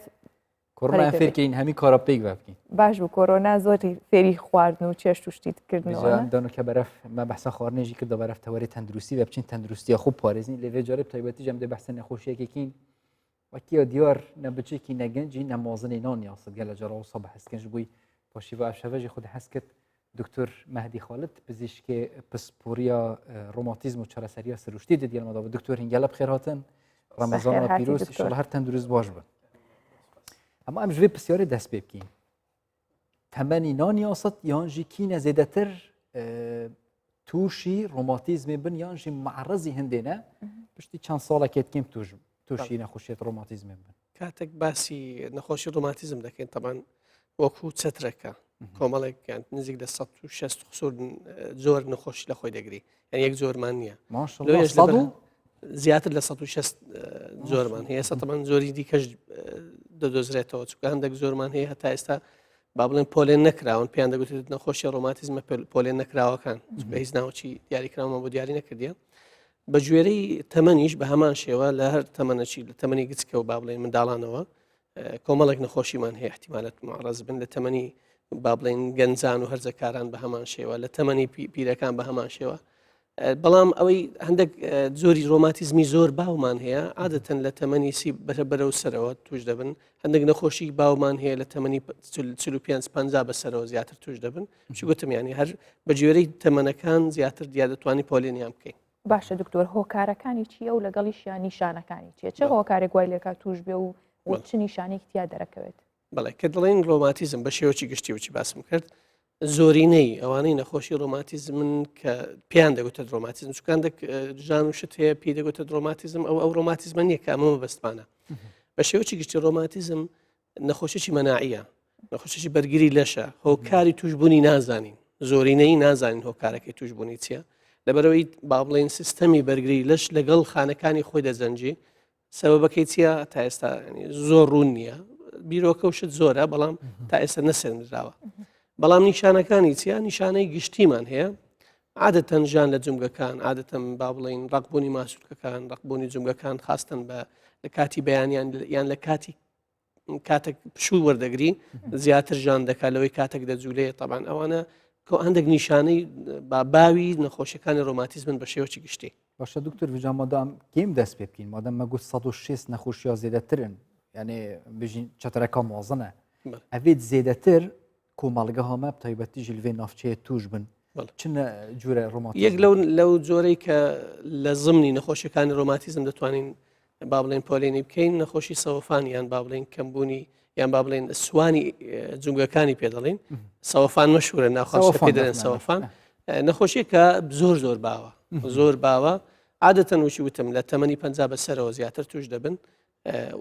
تەمەنی گەنجیش معڕەزە توش بی بەڵام زۆر کەم عادەتەن ئەوانەی پێکانیان دەبی لە ئەژنۆکانیان لە بابڕێنیان جوگەکانی دیان نادیرن ما توش دەبن بەس ئەوەی زیاتر توش دەبن ئەوانن کە لە تەمەنی 50 ساڵ بەسەرەوە چونکە یەک لە هۆکارەکانی توش بنی ئەو جۆرە لە نەخۆشی تەمەنە خۆی خودی تەمەنە خودی شێوازی ژیانکردنی ئەو کەسانەیە کە کاریگەری دروست دەکات لەسەر جونگەکان و کڕکڕاگەی ئەو کڕکڕاگەی کە با بڵێن سەروی جونگەکەی پێکدەینی سەبردا دەخورێ وای لێ دێ ئەو نەخۆشیە دروست بیتن ئەوە باوەکەیتیان زۆرشی دیکەمان هەیە نەخۆشی ڕۆماتیزمی درێژخانی پێ دەڵێنەمە طبعا ئەو جۆرە زۆری دووەمیتی تقریبن لە باوی و کە لە زۆر توش دەبن زیاتر ڕەگەزی مێ زیاتر توش دەبن لە ڕەگەزی نێر بەڵام طبعا تقریبا سێلۆ یەک تقریبا وڵا لە وڵاتیمە زیاتریشە چکامە چەند توێژینەوەکمان کرد من و چەند با بڵێن هاوڵەشی منیش بە هەمان شێوە لە کوردستان ئەوەی ئەمە دیتمان یعنی ڕەگەزی مێ زۆر زیاتر توش دەبن ئایا سەبەب ئەوەکەی چێت طبعا هۆکار زۆر احتیمالە یەک لەوانە هۆرمۆناتیان جیاوازە یەک لەوانە پیا و هەندێک جار هەیە تحمل دەکات دەڵێ هیچ نییە ئیشی ماندوو بوونەیە مثلەن ئافرەت چووکە لە ماڵەیە زیاتر هەست پێ دەکات بە حکمەوەی کاری دەستی دەکات ئەو جۆرەیان زیاتر نیشانەکانی لە جونگە گچکەکان بە دەردەکەوی ئەڵێن لە جونگەکانی دەستی بە دەردەکەوی لە جونگە گەورەکانیش احتیمالە بە دەردەکەوی بەڵام زیاتر لە جونگە گچکەکانی دەستی زیاتر بە دەردەکەوی باشە دکتۆر هەوکردنی جومگەکانە ڕۆماتیزم بەڵام ئەمە کاریگەریە بێ لەسەر جەستا بۆ نمونە بە مانەوەی ئەو ڕۆماتیزمەیە کاریگەری نەرێنیە بێ لەسەر بەشەکانی دیکەی بەڵێ ئەوجە تەمان بە گوێرەی زۆری نەخۆشیەکە دیاری دەبیتن مەسەن هەندێک هەوکردنمان هەیە هۆکارەکەی بەکتریا یان ڤایرۆسە ئەو کاتی ئەو بەکتریا ڤایرۆسە نەما هۆکار با بڵێن کاریگەریەکانیشی نامینێ ئەوانەی کە درێژخایەن و علاقی بە مەناعی هەیە ئەوان احتیمالە کاریگەری لەسەر دەستەش لەسەر ئەندامەکان و ئەندامەکانی تریژ احتیمالە دروست بکە دکتور بەس vê derê jêpirsiyarê bû me çêwî taybetî bi hisa sewafanê yan jî ev nexweşiyet ku wextê çil pêncî salê derbasket mirov tuj bit berî nûke me got zêdetir ev xelkê mesela temenê wana zêde tûşî sewafanê yan jî her nexweşiyeka romatîzmê bîn me got gelek herekeya kirî li vîn û hatn û çûna wana zêde bîye ji ber hindê tûşî sewafanê yan jî her cure romatîzmekê bîn lê nûke wisa diyar bit genç zêdetirê tuj bin başa mirov zêde li vîna herekê bikit yan jî kêm bikit yan jî stayîlê jiyana mirovî eger wisa bi çawa baş e mirov dûrî van nexweşiya bibin ڕاستە ئەوە یەک لەو شتانەیە کە بە منطق فکری لێ بکەینەوە بە لۆژیک فکری لێ بکەینەوە دەڵێنەوە هۆکارەکەی ئەوەیە طبعا ناڵێن هۆکار نییە وەکو گوتمان ینی سەوەفان یەک لە هۆکارەکانی هەندێک جوولە و ژیانکردنی ئەو کەسانە با بڵێن کاریگەری دروستەکە لە جونگەکانی ئەوانەی زۆر دەجوولێن خاستن هەندێک جوولەی ناڕێک هەیە ئەنجامی دەدەن یان ئەوانەی لە منطقە شاخاوی دەژین ئەوان احتیمالی سەوەفانیان زیاترە بەڵام خودی سەوەفانەکەت زۆر جار گرفتیان لە دروست ناکە ئەو جوولە و با بڵێن ئەو با بڵێن وەرزشکردنە چکە لەوان وەکو وەرزشکردنەوە چکە هەمووی شەچیان بەخۆیان کردی ئاتیمادێنە سەر خۆیان بووە با بڵێن ماسوولکەکانیان بەهێزتر بووە ئێستیان بەهێزتر بووە ئەوە کاریگەری لە سزونگەکان زۆر کەم دەکاتەوە بەڵام گەنجی ئەو سەردەمەی ئەو گرفتەکەیتی لە ناو حەوشەی ماڵێ لۆ پێش دەرکەش ناڕوە ئەگە سیارەکەی لە ناو لە با بڵێن لە گەراجی ماڵێبی لەوێش سواری سیارەکەی دەبی و خلاص لەوەندە جوولەی زیاتر نییە لە پێش دەرکەی ماڵێش زۆر جار ئەوەندەش جوولەش ناکاتن ئەنی زۆر جار با بڵێن دوکانێک لەسەری کۆڵانەیە تااقەتی نییە بە پێیان بچی شەکەش بکە طبعا ئەوە تەبتە هۆی ئەوەی کە ماسوەکانی لاوازبی دەبێتە هۆی ئەوەی کەەوە ئێسکەکانی لاوازبی تحملی ئەو وەزنەی نەکاکە هیچی لێ نیشانەکانی بە دەردەکەی بەس معنەیەوە نیە ئەوانە سەوەفانیان هەیە بەڵام زووتر بە تەوقعیم ئەگەر وا بڕوە لە تەمەنێکی زوو هەست پێ دەکەین لەو تەمەنی ئەگەر بەخۆیان دەکەون هەرچەندە ئێستا باشە ینی ئەوە چی باش هەیە لەوەی ڕوو لە خواردنی تەندروست و لە وەرزش و خەڵک ڕووی تێدەکا چی باشە باشە دکتۆر بۆ ماوەی یاخود بەهۆی ئەو هۆکارانی کە باسە کرد جوڵی هەندێک توێژینەوە دەری دەخن هەندێک لە نەخۆشیەکان احتیمالی بۆ ماوەی هەیە بەڵام 100% نییە ینیمەوە نییە بڵین باوکی توژبووبی لا دەبی یان دایکی توژبووی جا منداڵەکەی توشبی بەڵام ئەوانەی کە لە با بڵێن لەو خێزانانی کە ئەو نەخۆشیانە هەیە ڕێژەی توشبوون زیاتر لە خێزانەکانی دیکە بە زمانەوە نییە کەواتە باشترین خۆپارێزی چییە طبعا وەک گوتم هەندێک نەخۆشیمان هەیە ئەوەی کە باون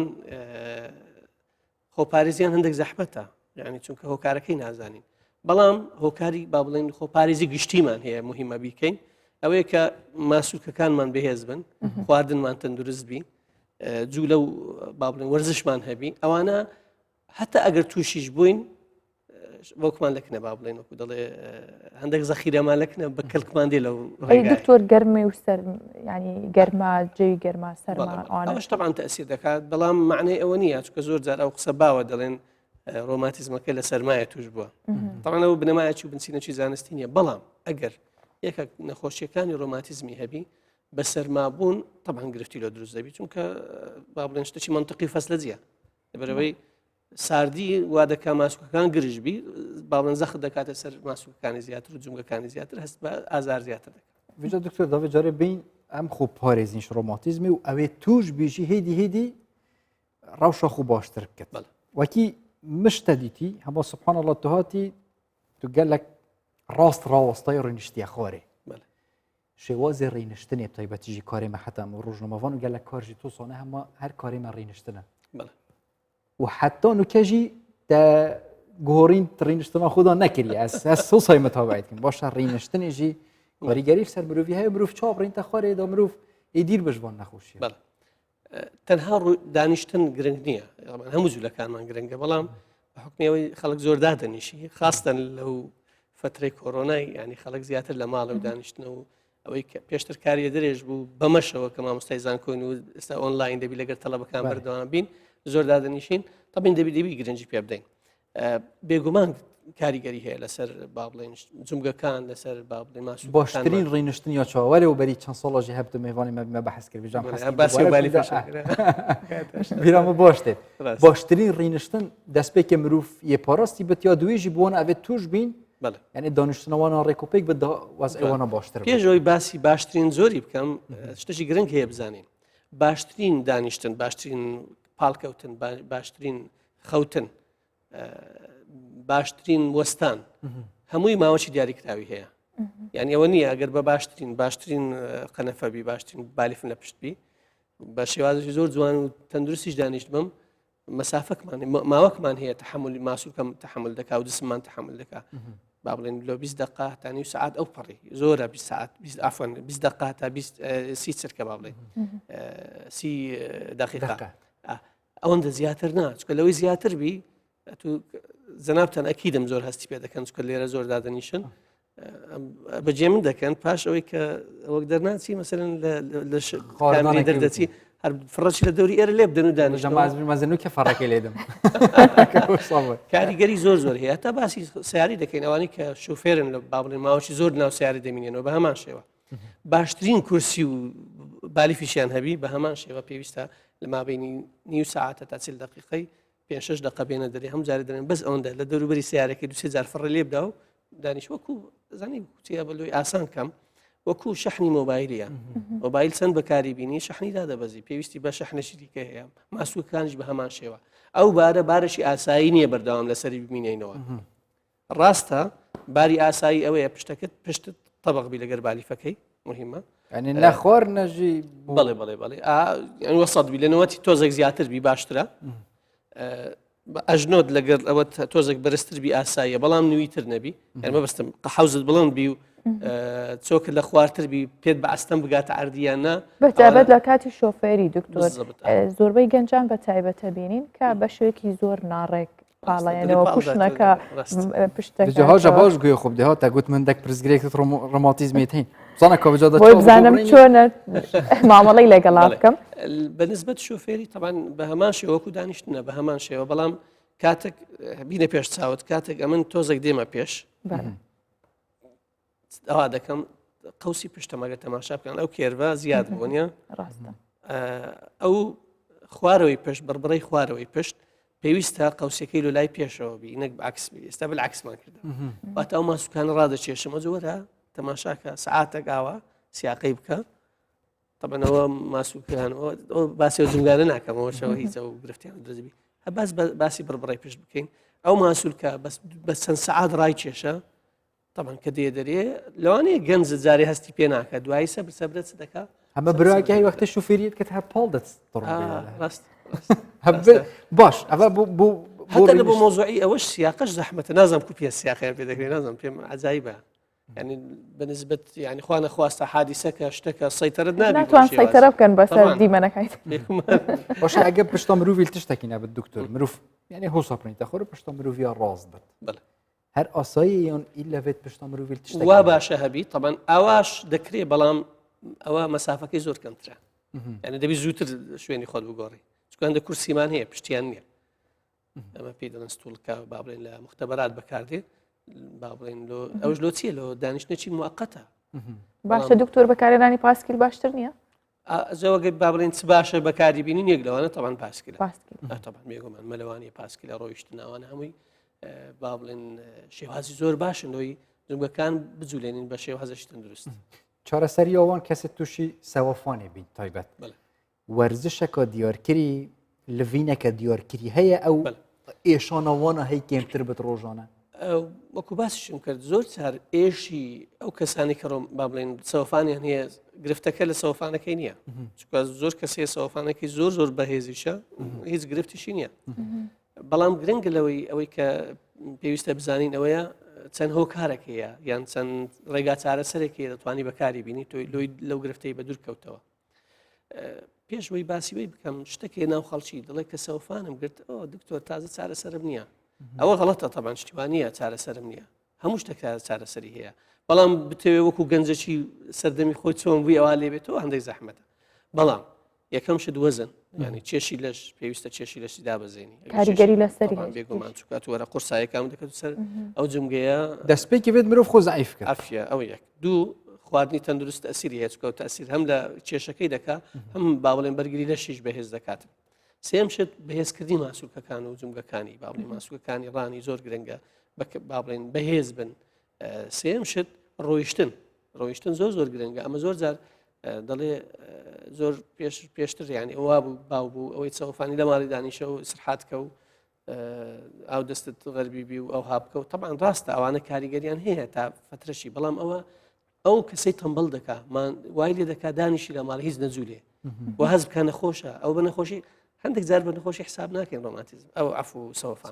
لەبەر چ چونکە لە پەنجا بەسەرەوە هەمومان معڕەزین توش بین هی تەمەنە هی با بڵێن غەڵەتەکانی تەمەنمانە کە جمگەمانی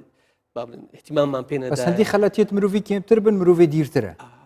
بالضبط زائدا کە تووشیش بووی معنەوە نیە تەواو دەست تەسلیم بووم خلاصات بە تازە ڕوویداێتەوە ئەمە نەخۆش هەیە سەوفانێکی ئەوەندە بەهێزە بەڵام لە جوولەوەی نەخۆی نەکەوتێ بەڵام لە دانیشتنی لەسەر عەرز لەوانەیە زەحمەت بی ئاودەستی شەرقی زەحمەت بی ئاساییە با و دوێ بگۆڕی هیچ مشکلە نییە بەڵام لە جوولەی خۆی نەکەوی کە دەڵێن لە جوولەی خۆی نەکەوی معنەوە نییە بچی شتی قرس بکە یان هەندێک با بڵێن جوولە و حرەکە هەیە لەو بڕبڕی پشتی خراپە یان لە چۆش خراپە ئەوانە بکە بەڵام جوولەی ئاسایی ڕۆژانە ڕۆیشتن زۆر گرنگە ملەوانی یان ڕۆیشتن ناو مەسبەح بێت ئەوانە زۆر استفادە دەکەن ڕینشتن مەسەلەن دانیشتن هەندێک لڤینە دیارکەری هەنە مرۆڤ بشێت پشتی هینگی دیفڕۆ هاتن و چوونەکێ بکرد بچوەتم ئەمە بە جۆرەی کەسەکەی بڕیار دەدەین ئەوەکمان نیە بڵێن ئللا ئەو وەرزشەی بەکاربینە چونکە هەیە هەندێک وەرزشەیە لە هەندێک نەخۆشی باشتی بەڵام بە شێوەی گشتی پاش هەر دانیشتنەچی خاستە ئەوانەی کە با بڵێن ئیشی کۆمپیوتەر دەکەن با بڵێن ئیشیان ئۆفیسیە زۆر دانیشن پێویستە یەکەم دیزاینەکەیان مەزبوط بی دیازە خۆ فێرتکەم باز جوان پڕین دیزاینەکەیان دووەم شت جوولە و حرەکەیان هەبی ماسوەکانیان وشی گوتم هەر ئەزعف ئیمانەوەیە هەر بڕۆنیە چەند فڕەچی لە ماڵێ بسوڕێەوە و وەرە دانیشەوە هیچ پێ نەکرارەوەندێ بکە هەندێک ماسووت با بڵێن وەرزشەیە لە ڕاکێشانی ماسوولەکان دەتوانی بەکاری بینی سوودی لێ بینی باشە دکتۆر چارەسەرەکان چییە یاخود بۆ نمونە چارەسەر بەگشتی بێت یان ئەگەر ئەوەی هەیە چاک بێتەوە کە ئەو کەسە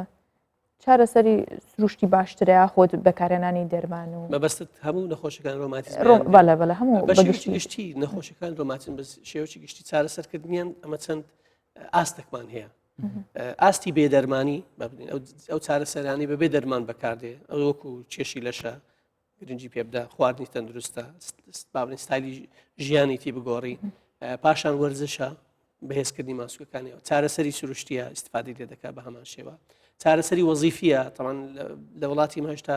نەگەیشتەوەی الحەمدلله لە زانکۆکەمان و لە کۆلێژەکەمان بابەتە تایبەتیمان هەیە لەسەر چارەسەری وەزیفیش کە چارەسەری وەزیفی هەرچەندە پسپۆری گشتیمان نییە تایبەتمانمان نیە بەڵام زۆر گرنگە احتیمامی پێ بدەین ینی تەسەوەر کە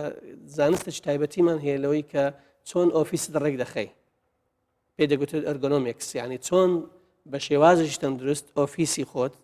با بڵێن ئەو مێزەی بەکاری دێنی ئەو کورسی بەکاری دێنی لە ماڵی ناو ماڵی چۆن دیزاین دەکەی لە بۆ خۆت ئەوە علمەش تایبەتیە اختصاصش تایبەتی ئەگەر هەوڵ سەبت قەنەفە و بۆلیفکێتمات باشن بوو ئەوانە باشن زۆر باشن بەس بە شەرتە گوچی گوتم جوولەتان هەبی بەس دانەنیشن کامیرە بزر بوو چی لە مخریجەکە بکەین ئەگەر نێڵێت باش دکتۆر هین گەل نەشتەرگەریەت سەوەفان و نەخۆشیەت ڕۆماتیزمێنە یانژی هەندی مرۆڤ بشێت تێژی دیر بێت گەلە جۆڕەتێتە گوتن یانێ چووک ئەفە ناودا بێتە گوهۆڕین یانژی دەرمانێکی دیارکردی تێدا بێتە دانان هین گەلن یانژی دژن نه طبعا بەجێرەی پێویستی نەخۆشی عادەتەن نەخۆشیەکانی ڕۆماتیزمە درێژخایەنەکان جگە لە سەوەفان عادەتەن پێویستیان بە نەشتەرگەری نابی عادەتەن زۆربیان ینی بەڵام ئەوانەی گرفتی سەوەفانیان هەیە مەرحەلەک هەیە ئاستەکەی ئاستەشی زۆر با بڵێن پێشکەوتووە لە توش بوون و ئەووا لەو نەخۆشی دەکات جوولە و حرەکەی زۆر زەحمەت بی لەو حاڵەتی ئەوەی بێگومان دەبی بچی نەشتەرگەری بکە و جمگەکەی بگۆڕی یان با بڵێن تەبدیل مەفسەلی پێ دەڵێن ینی ئەو جمگەی بگۆڕێت چونکە تحمل ناکرا طبعا ئەوە چارەسەرشی زۆر باشە ئەوە نییە برین چارەسەرشی باش نییە لەگەڵ ئەو بەڵام گرنگە لەگەڵ ئەو وەرزش بکە لەگەڵ ئەو چارەسەری سروشتی بکە لەگەڵ ئەو ماسکەکانی بەهێز بکە گەلک بەحسات چارەسەری و سروشتی یانژی وەرزشێک کرد بڵێ بەس چ جوورە وەرزشێک و چارەسەری و سروشتی هین چاوە بوو نەخۆشات کەم تایبەتیژی ji بووی ئەvێک و سەوەفانە چووکە هەبێت ڕێڤەچوونەوەی گەلەکە زەحمەت بێت بەڵێ وچی وتم ئەگەر گەیشتەوە ئاستی کە باسم کردەوە نه خودیش هم یادی کرد بەریان نەشتەرگەریە ئاوجە طبعا ئەمە یاسایەکمان هەیە لە باڵێن لە تۆپ لە چارەسەری سروشتی ئەوەیە کە نەخۆش زۆر جار پێش نەشتەرگەریش پێویستی بۆی دەبی هەندێک ڕێنمایی وەربگری تەنها نەک لە بۆ سەوەفانی هەتا لە بۆ هەموو نەخۆشیەکانی کە پێویستیان بە نەشتەرگەری هەیە با بڵێن بابەتەی تایبەتمەندمان هەیە لە چارەسەری سروشتی ئامادەکردنی نەخۆش بۆ نەشتەرگەری پاشانیش با بڵێن شیانەوەی نەخۆش پاش نەشتەرگەری بەداخۆ لە وڵاتی مە زۆر زعیفە ئەوەیان زۆر لاوازە عادەتەن پاش نەشتەرگەریەکە دێتە لامان ڕێنمایەکانیان دەنی کۆ مەفروزە پێشویش ئەو ڕێنمایانە وەربگری ئەوە خاڵەشی گرنگە بزانین پاشانیش وەکو وەرزش وەچی باسم کرد چارەسەری سروشتی بریتە لە چ چارەسەری سروشتی کۆمەڵێک شتە ینی یەک شت ئەو کۆمەڵێک شتە دکتۆر سڕ المهنەمە دەبێت ئەلانە پێ دڵێن یعنی چارەسەری و سروشتی چەوە هیت کرد چارەسەری سروشتی طبعا بە حکمیەوەی من سەرۆشی بەش چارەسەری سروشتیمە لە زانکۆ لە کۆلێژی تەندروستی الحەمدلله گروپێک لە بەکەلۆریۆسیشمان پارتە خەڕۆزیان کرد ئەو ساڵش بەشی دووەمە ئینشاڵڵا لۆی ینی بە ئەوەی باس دەکەن ینی ئەو نییە شتێک شاراوە نییە ئەو علمە لەمێژە هەیە لە کوردستان بەڵام ئەو گرنجی پێنەدرا بوو بڵێن چارەسەری سروشتی بەکارهێنانی کۆمەڵک ڕاهێنان و وەرزشە تایبەتمەندە طبعاً پێی دەگوتێت تەراپیوتیک ئەکسەرسایز واتە ئەو ڕاهێنانە وەکو چارەسەر بەکاردێن ڕاهێنانی چارەسەرینە زائیدن کۆمەڵک ئامێریشمان هەیە لەگەڵی بەکاردێن ئەو ئامێرانە یان ئامێری کارەبایی باڵێن ماسوولکەی خاو دەکەن و گرژی دەکەن یان ئامێری گەرمین باڵێن جستە گەرم دەکا ماسوولکەکان خاو دەکاتەوە یان ئامێری ساردین هەندێک جار ساردکردنیش بەکاردێن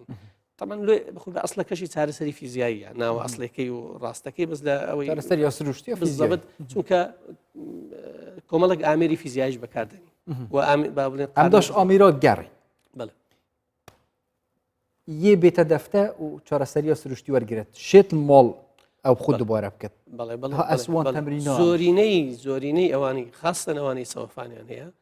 زۆر پێویستیان بەوەی ناوی بستنە سنتەرشی چارەسەری سروشتی بەردەوام لێوە بمینێنەوە نام زۆربەی نەخۆشەکان هەندێک ڕێنماییان دەدەینی بە جێری حاڵەتی نەخۆشەکەی هەندێک وەرزشی تایبەتی هەیە هەندێک ڕێنمایی تایبەتی پێی دەڵێن بەس بە شەرتێک ملتەزم بە بەس گرفتەکە لە چییە کە نەخۆشەکە دێتۆلات دەڵێ دکتۆر هیچ باش نەبوو ئەمیش دەڵێم یا پابند نەبی لۆ تەماشا دەکەینێ دەرمانەکانی زۆر بۆ مەزبوطی خواردیە بە زۆر شەکانیش نەکردیان مالعلم ئەو نەخۆشانە ئەوەندەی سوود لە وەرزش ڕێنمایەکان وەردەگرن ئەوەندە سوود لە دەرمانەکان وەرناگرن چونکە ئەو دەرمانانە ئەوە نییە ماسوولکەت بەهێزکە شتێکمان نیە دەرمانێکمان نیە برین ماسوولکەمان بەهێز دەکات تەنها ئازارکێنەکە شت نیە ئازارشیان دەگزار هەوکردنیش کەم دەکاتەوە ئەمە لە قیمەتی دەرمانی کەم ناکەمەوە چکاویش زۆر جار پێویستە بەڵام لۆ ئەو نەخۆشانە ئەو زۆر گرنگترە دکتور مادام نەمە و مەسەر ڕلمێنە نەگوت ئەو تەمرینە مەشتە وەرگرتن ڤژۆڤ شەڤەکۆدیان بینیم تایبەتیژی تو وەرزشێکی ئەوژی چێ لە ڤینەکەیان بکەین تا کۆز بیر بین و ئەوێت توش بینجی ئیشڵە بەرە باشتر بینێ بە بچن نەفشەوە دکتۆر مەهدی خالد پزیشکە پسپۆرێ ڕۆماتیزم و چارەسەریە سروشتین گەلمەدا بن دەشڕازی بە دکتۆر و ئیشڵە دیری هەمی نەخۆشیەوە بن و خودی خێراژی بنوێسێت وەکین هەری کارە نەخۆشات هەر تەندروست باش بی دکتۆر زۆر سپاس بەرە بابەتێکی دیڤە بچین بابەتێکی دیکە کە باز لە شوێنەوارەکانە کابزانین زیاتر لە 300 شوێنەواری مێژووی لە کەرکووک هەیە کە بەشێک لەو شوێنەوارە مێژویانە فرامۆش کراون و بەشێکی دیکەشیان بە هۆکاری جیاواز داڕماوە بەڵام لە چوارچێوەی ڕێکارەکانی خۆپاراستن لە ڤایرۆسی کۆرۆنا ڕێگە نادرێت هیچ کەسێک لە مانگی ڕەمەزانیشە سەردانی قەڵای کەرکووک و ناوچەی شوێنەواریەکان بکات ئایس دانیال جەبار کە بەڕێوەبەری پۆلیسی شوێنەوارە لە کەرکووک زانین چی ئەڵێ لەسەرەوە بەرەجهێت شوێنواری و باژارە کەرکووکێ دلێ کوردستانی دیڤ ڕۆژ دێت بەردەوام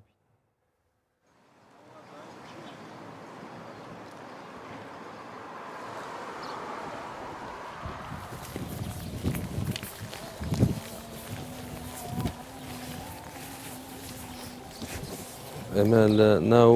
شاری کەرکووک هەشت موقع ئەسەریمان هەیە لە دەرەوەی شار تقریبان 300 و زیاد لە 4 موقع ئەسەریمان هەیە بەڵام بە بۆنی ڤایرۆسی کۆرۆنەوە لەسەر بڕیاری ئۆپەراسیۆنەکانی کەرکووک لیژنەی ئۆپەراسیۆنەکانی کەرکووک ئەو سەردان و قەڵەباڵغیمان ڕاگرتووە ئیستا ڕێگە نادەین کەس بچێتە سەرەوە پێشگرنتینە زیاتر مناسبە نەتەوەیەکان لەسەر قەڵا ئەکرا قەڵەباڵغێکی زۆری پێوە هەبوو لەسەر قەڵا بە تایبەت ڕۆژانی جومعە و شەممە قەڵەباڵغێکی ێزگا زۆر هەبوو ئەم بۆ زیارەتکردنی نەبی دانیال و هەمیش بۆ بەسەربردنی کاتێکی خۆش مەسەرەن قەڵەباڵغێش تێکەڵە بوو یانیەوە نەبوو نەتەوەیەکیان مەزهەبێک بە تەنیا بێ لە هەموو نەتەوە مەزهەبەکان بۆ بەسەربردنی کاتێکی خۆش وەکو سەفر و وەکو بینینی شاری کەرکووک هەبوو بەڵام ئێستا لەبەر ڤایرۆسی کۆرۆنا ئێمە ئەو قەڵەباڵغی و سەردان و شتانەمان ڕاگرتووە بۆ پاراستنی ئەوەی تەندروستی هاوڵاتیان جگە لەو جێگانی کە مەسەرەن پارێزگاری لەکەین لەگەڵەوەشا ئەمە بە مشتەرەک لەگەڵ لەژێر فەرمانی بەڕێوەبەری گشتی پۆلیسی کەرکووک ئێمە بەشداری ئەو هەڵمەتانە شەکەین بۆ لەگەڵ تیمە تەندروستیەکان و بە مشتەرەکەی هێزە ئەمنیەکانی ناو شار بە تایبەت مەراکزەکان بۆ تەسیب و ئەفسەرمان هەیە بەشدارە لەو هەڵمەتانە.